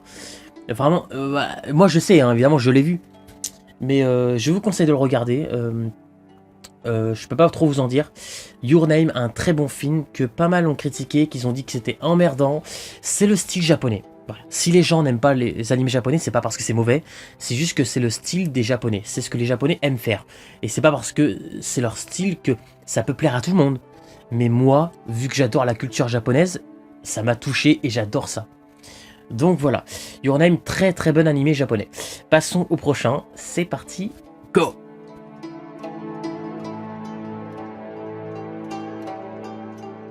Silent Voice. C'est l'histoire d'un garçon qui va martyriser une camarade de sa classe, qui est nouvelle, qui est sourde et muette. Donc ce que j'aime bien, c'est que la voix française, pour une fois, ça m'a pas déçu. Ils ont utilisé une vraie une sourde et muette, je crois. Enfin, on a du mal à comprendre quand elle parle. Et à un moment donné, elle dit un truc qui m'a atteint. Enfin bref, le garçon donc en gros se moque d'elle, il l'a humiliée, il l'a fait saigner à un moment donné de l'oreille parce qu'elle apporte des appareils auditifs à les oreilles et tout. Elle s'appelle Choco et lui c'est... je me rappelle plus de son nom. Mais vraiment, et voilà. Et ce garçon, à un moment donné, qui a emmerdé sa camarade de classe, un jour, à un moment donné, ça s'est retourné contre lui. Et c'est l'inverse. C'est lui qui va tout prendre. Et ce que j'aime bien, c'est qu'au début, on déteste le garçon. Et à la fin, on l'adore. Et on est accroché à lui. Parce qu'il s'est remis en question. Et, il est pas bien. Il veut se pardonner auprès de la fille qu'il a martyrisé quand il était jeune. C'était un vrai petit con. Et Shuko, c'est vraiment le personnage principal, excusez-moi, qui est sourde et muette, me touche énormément. À chaque fois que je la vois, elle est touchante. Il est touchant ce personnage. Ce personnage est vraiment... Ouais, ça m'a touché. Ils vont se remettre beaucoup en question. Il va rencontrer des amis qui va aider. Ils vont revoir les personnes qui sont connues à l'école. Ça va faire quelques moments de stress et tout. Il va y avoir des moments où j'ai pleuré, des moments où j'ai super stressé. À un moment donné, il y a un suicide. Il va y avoir un suicide. On croit que... On a l'impression qu'un des personnages va mourir.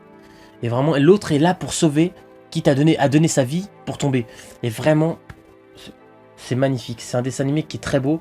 Il y a un moment avec des croix et tout sur les visages. Alors pour bien vous expliquer, bon, je pense que vous comprenez. C'est à mon avis les personnes qui l'ignorent, qui veulent pas vraiment parler avec lui tout le temps, et il croit qu'il a pas d'amis, il baisse souvent la tête, il est comme ça. Mais elle est tellement touchante, on l'emmerde et elle dit désolé, elle est toujours attachante. Et c'est ça qui va énerver ses camarades, alors que pour moi j'aurais vu une fille comme ça, je l'aurais aidé, ça m'aurait touché parce que moi j'étais pareil, j'étais vraiment quelqu'un qui était mis à part dans la classe, qui était même insulté, frappé, j'ai été frappé.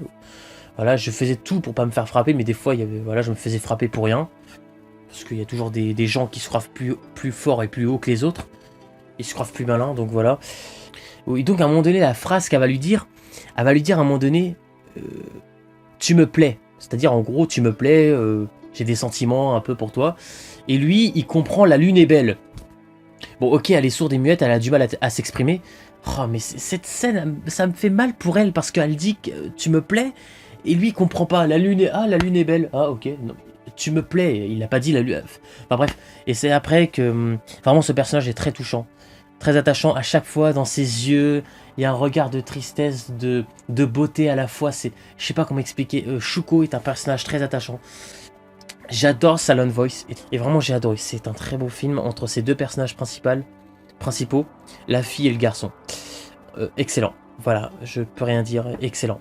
Silent Voice, c'est un chef-d'œuvre. Passons au prochain. Go.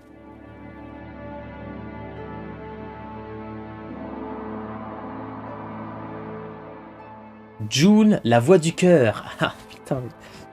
Pourquoi il est classé en meilleure position que Silent Voice?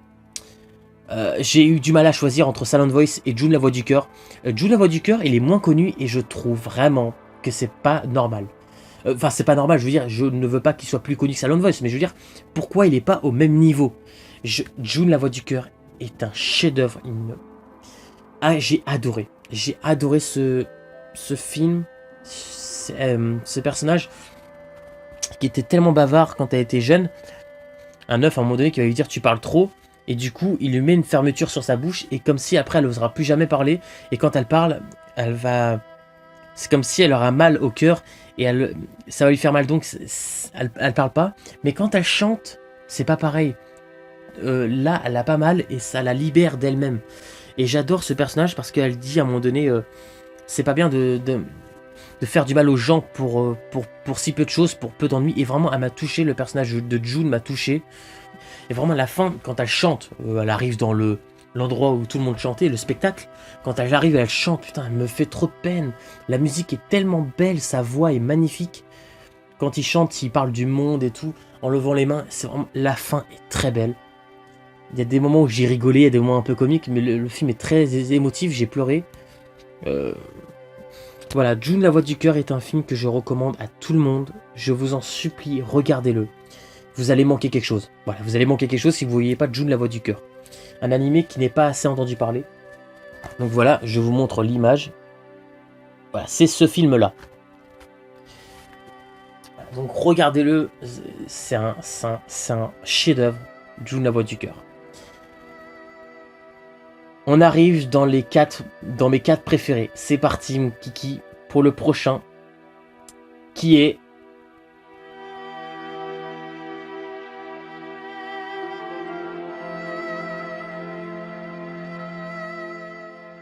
en top 4, le château dans le ciel. Kevin, top 4, hein, c'est très bonne position parce que je sais que Kevin, c'est ton préféré. C'est ton préféré, donc voilà. Le château dans le ciel est un chef-d'œuvre magnifique. Ça parle de nature. Alors, la musique, je crois que c'est la chose la plus puissante dans ce film. La musique est belle, elle est belle. J'ai pleuré devant cette musique plein de fois. La musique est sublime. Ça parle en fait des gens, il y a des pirates, il y a des gens, des militaires et tout. Ils veulent prendre le pouvoir pour prendre la Piuta. Donc en gros, c'est le cœur même du château dans le ciel. Les deux personnages principaux, Shiita et Bazu, sont les deux personnages principaux. Il y a des moments qui m'ont touché dedans.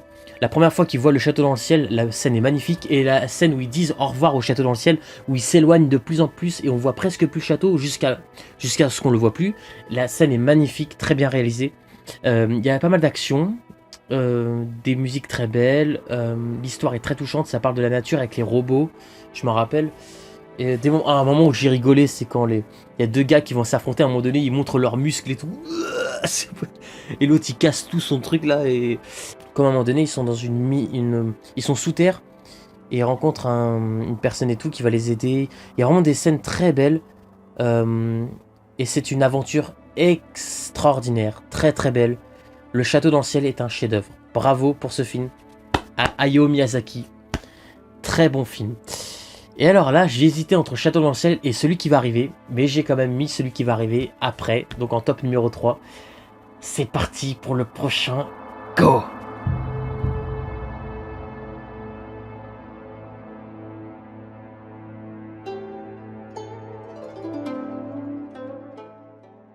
Le voyage de Chihiro est un coup de cœur à mes yeux.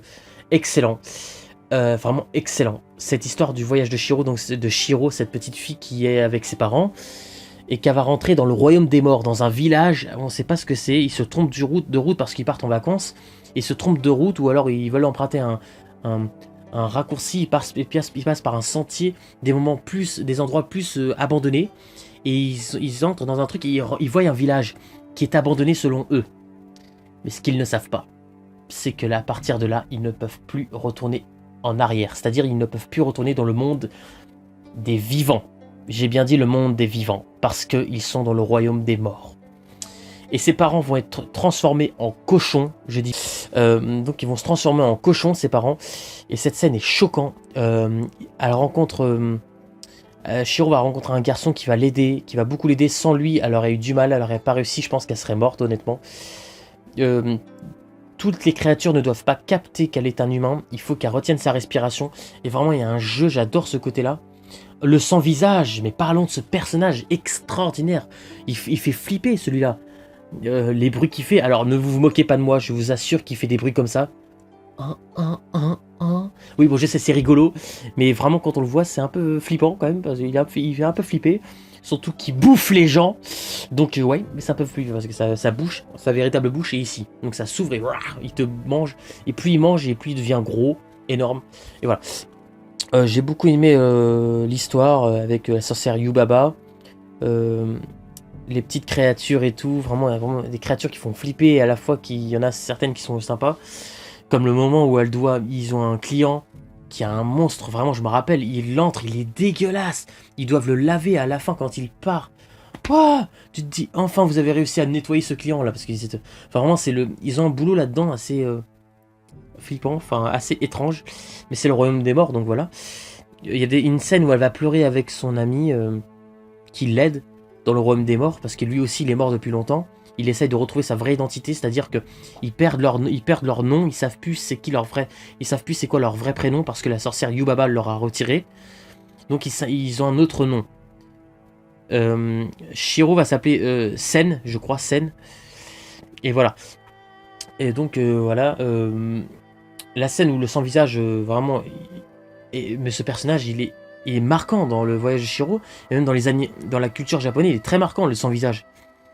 Il poursuit Shiro pour essayer de la manger, et vu qu'il s'est fatigué en courant, il recrache tous ceux qu'il a mangés.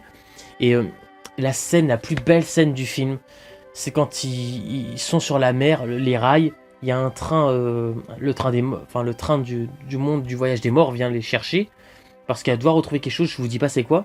Et la scène quand ils sont dans le train, j'adore.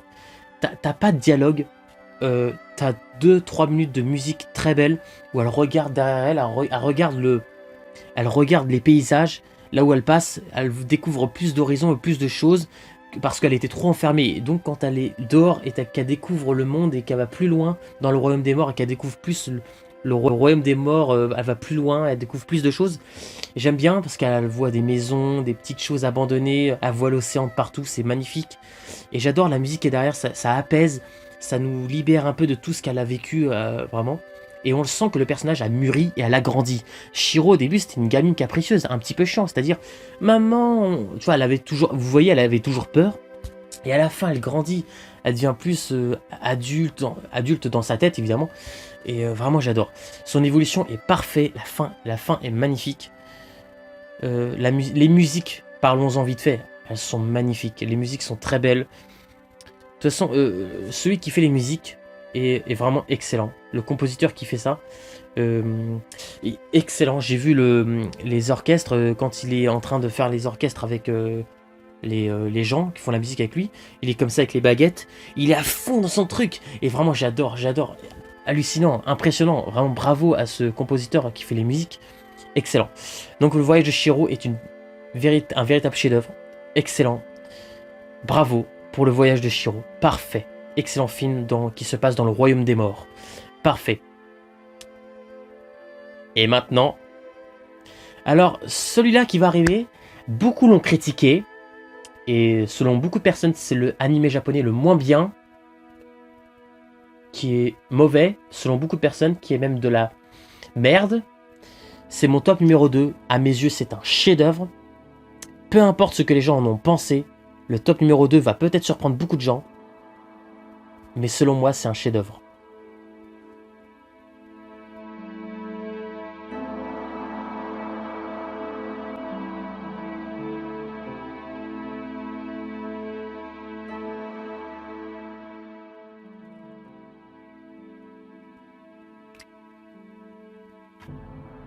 Un chef-d'œuvre.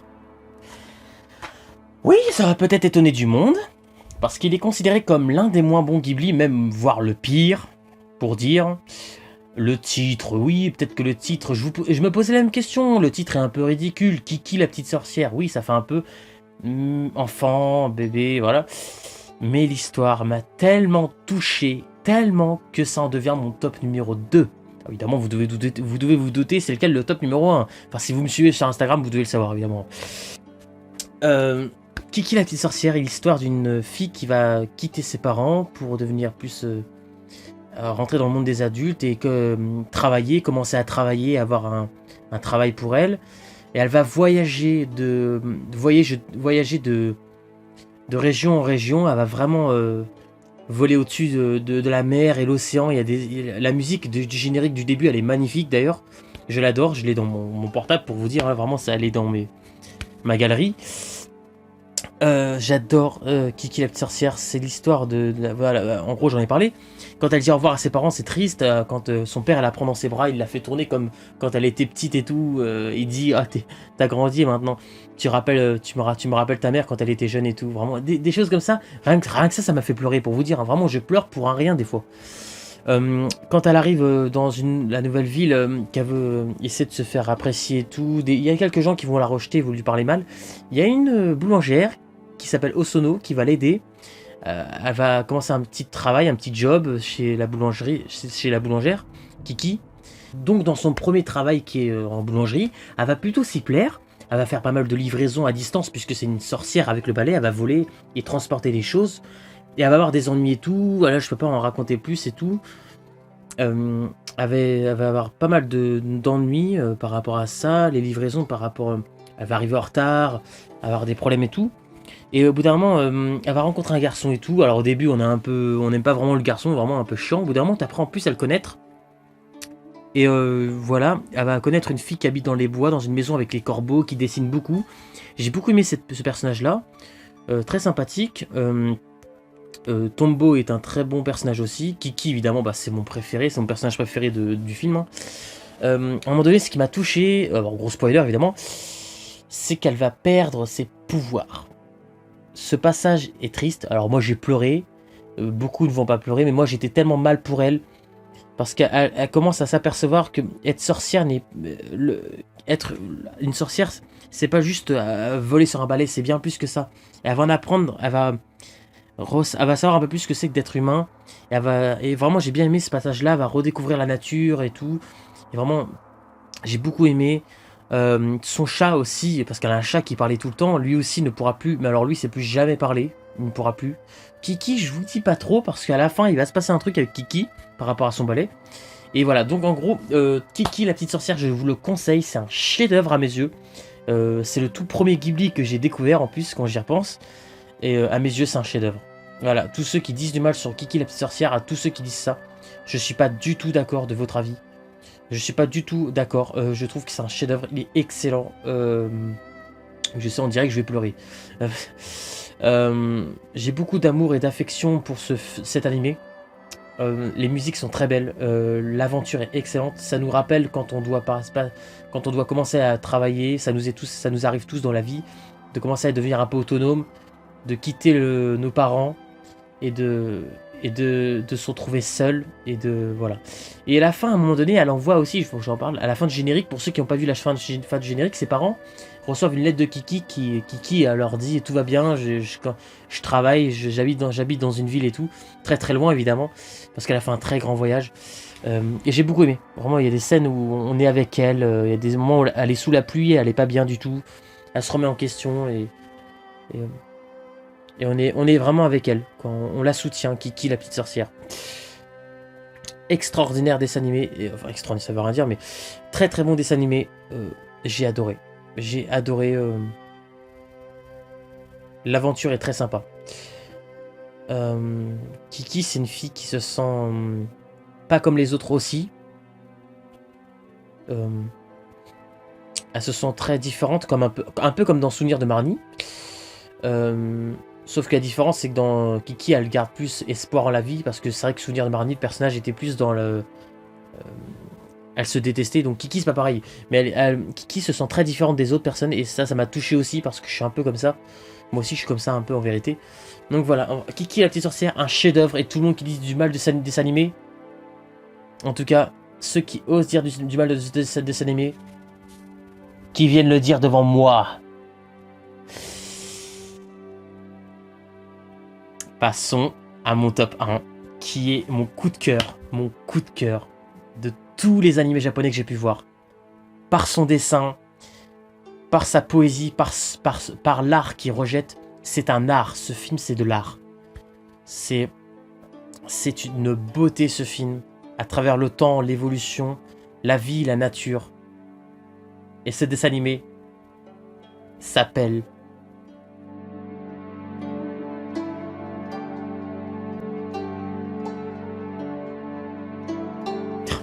C'est un chef-d'œuvre. Le conte de la princesse Kaguya.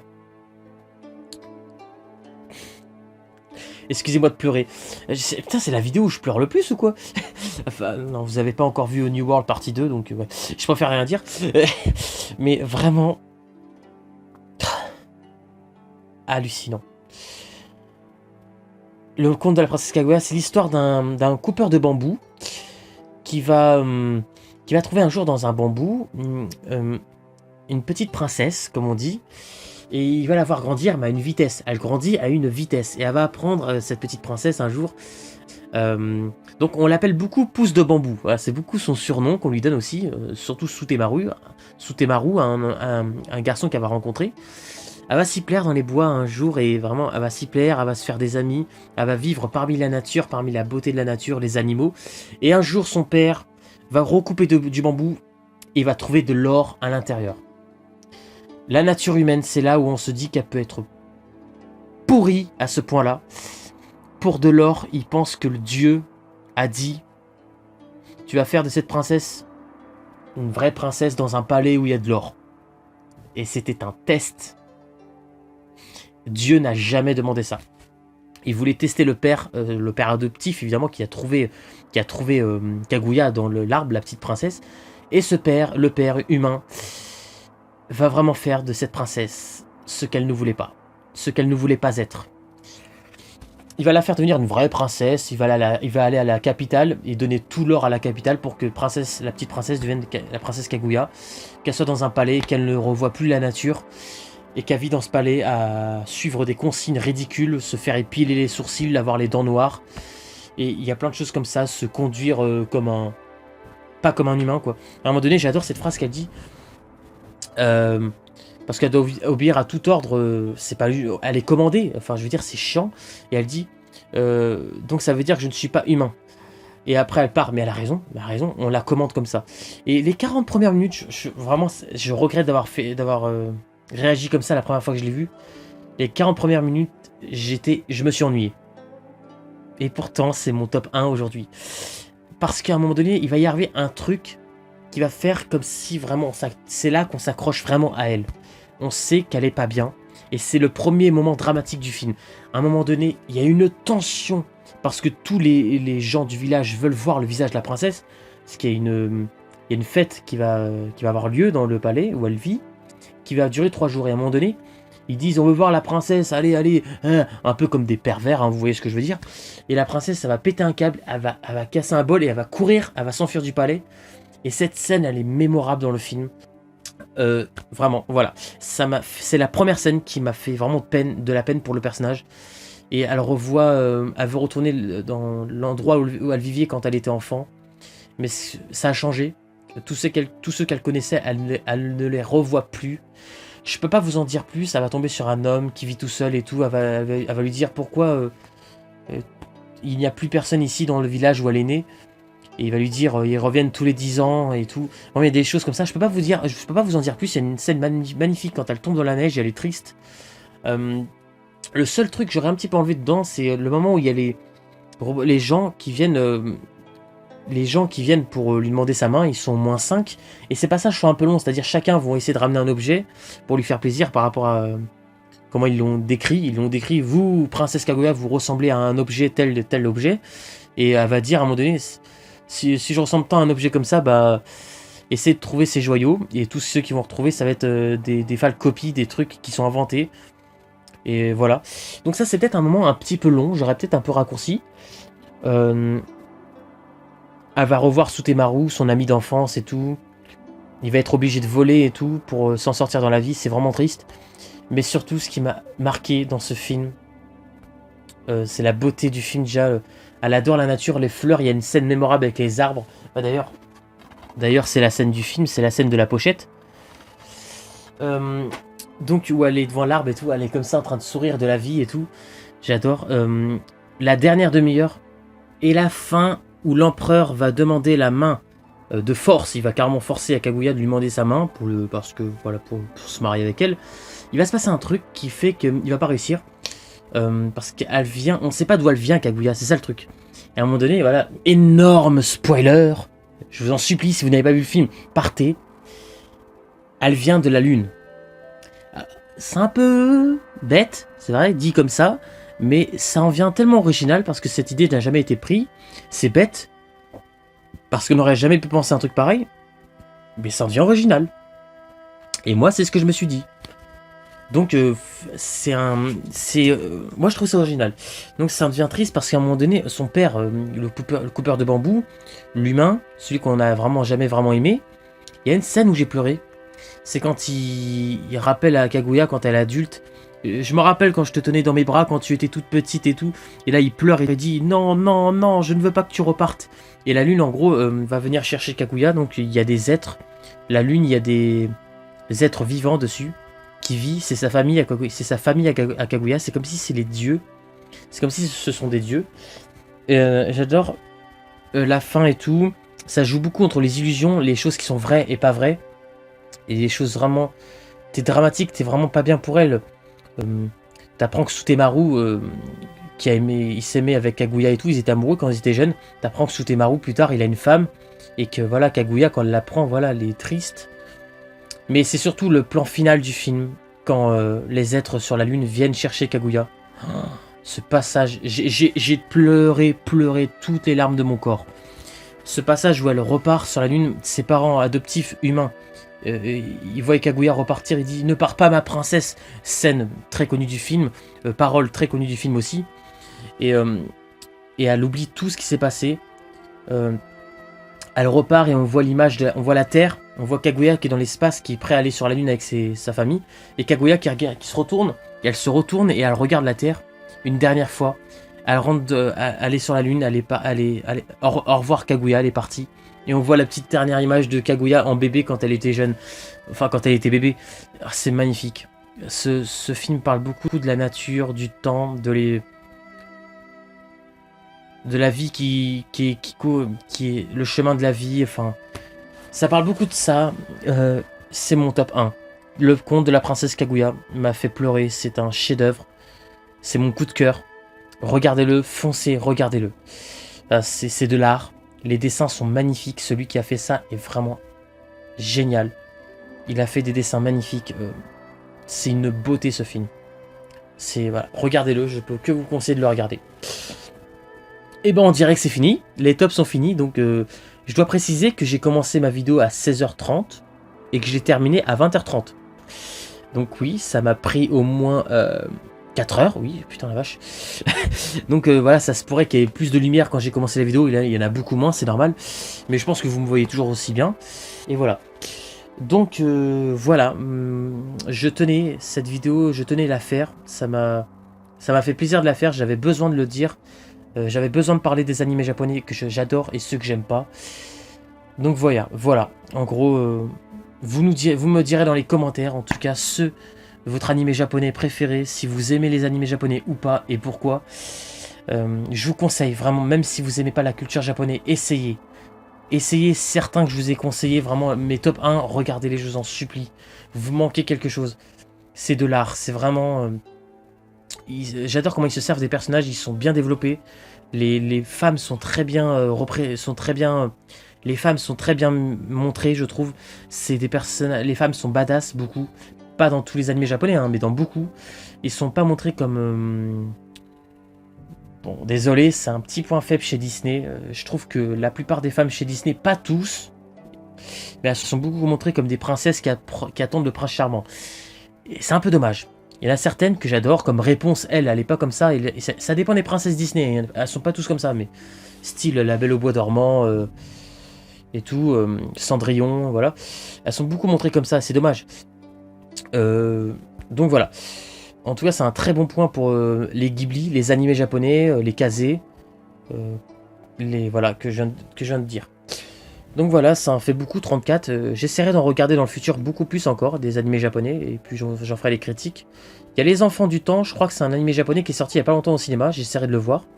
Il m'intéresse beaucoup. Donc voilà, et pour finir, il fallait que j'en parle vite fait, parce que je pense que j'en ferai des vidéos dans le futur peut-être, mais là je voulais vraiment parler en tout cas. J'ai fini le box 1 de Dragon Ball Super.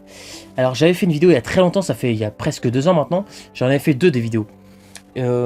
J'avais expliqué que j'étais pas très fan, enfin j'aimais bien mais j'étais pas ultra fan. Et alors là, aujourd'hui je retire tout ce que j'ai dit, Dragon Ball Super est excellent. Je le mets au même niveau que Z et Ball, peut-être un peu en dessous mais vraiment presque au même niveau. Il est mieux que GT en tout cas. Dragon Ball Super est excellent, j'adore le Seigneur Beerus, j'adore Whis avec le sceptre, Sangoku, Vegeta évidemment ceux qu'on connaît. Il y a d'autres personnages vraiment très intéressants à découvrir. Ils utilisent bien leur personnage. J'adore Freezer quand il ressuscite. Il fait son malin et tout, mais devant Beerus, qui est le dieu de la destruction, je préfère préciser. Vraiment, il fait pas son malin Freezer. Il dit oh pardon, excusez-moi, monsieur Beerus, Seigneur Beerus. Vraiment, j'adore. Vraiment, il y a des idées que j'ai adorées avec Seigneur Beerus. J'adore. Au début, on l'aime pas trop au début, hein, mais après, vraiment, on apprend à l'aimer parce qu'on connaît son caractère. On sait qu'il adore la nourriture et au bout d'un moment, c'est drôle. Vraiment, au bout d'un moment, je trouve que c'est drôle, le truc de la nourriture, ça me dérange plus du tout. Et voilà, Dragon Ball Super, je vais donc continuer. Je vais regarder le box 2 et 3, je vais continuer. Et voilà, je tenais à dire vite fait, puisque on est dans une vidéo qui parle de animé japonais et tout. Donc je me disais, c'est un peu le rapport, c'est des mangas, donc voilà, c'est japonais quand même. Donc voilà, je tenais à vous dire que je vais continuer quand même les Dragon Ball Super, que je suis beaucoup très étonné. J'aime beaucoup. Sangoku Super Saiyan Divin qui affronte Beerus à un moment donné dans l'espace. Oh, c'est impressionnant. Donc voilà, c'était pour dire ça vite fait. Donc sur ce, pour les animés japonais, ça m'a tenu à cœur de faire cette vidéo. Ce sont des animés japonais, ce sont des animés que je rêvais de parler et je l'ai fait. Ils devraient être à mon goût beaucoup plus connus que ça, c'est dommage. C'est des chefs-d'œuvre. Hayao Miyazaki, Isao Takahata, tous ces réalisateurs-là, celui qui fait les musiques, vous êtes tous super forts et j'aimerais vous rencontrer un jour. C'est hallucinant. Vous avez vraiment fait des animés extraordinaires. Et voilà, je peux... Grand bravo. Bravo, voilà. Ouais, bon bref, hein, je vous laisse. Hein, je suis encore pris sous le coup de l'émotion. Je vous dis à très bientôt sur Cinéflow pour la prochaine vidéo qui parlera des Disney. Ce sera aussi un top, mais un peu différent. Voilà, j'ai fait mon top animé japonais et le prochain ce sera Disney. Et bientôt New World, hein, je rappelle. Et puis voilà, donc je vous dis à très bientôt sur Cinéflow. Prenez soin de vous et ciao.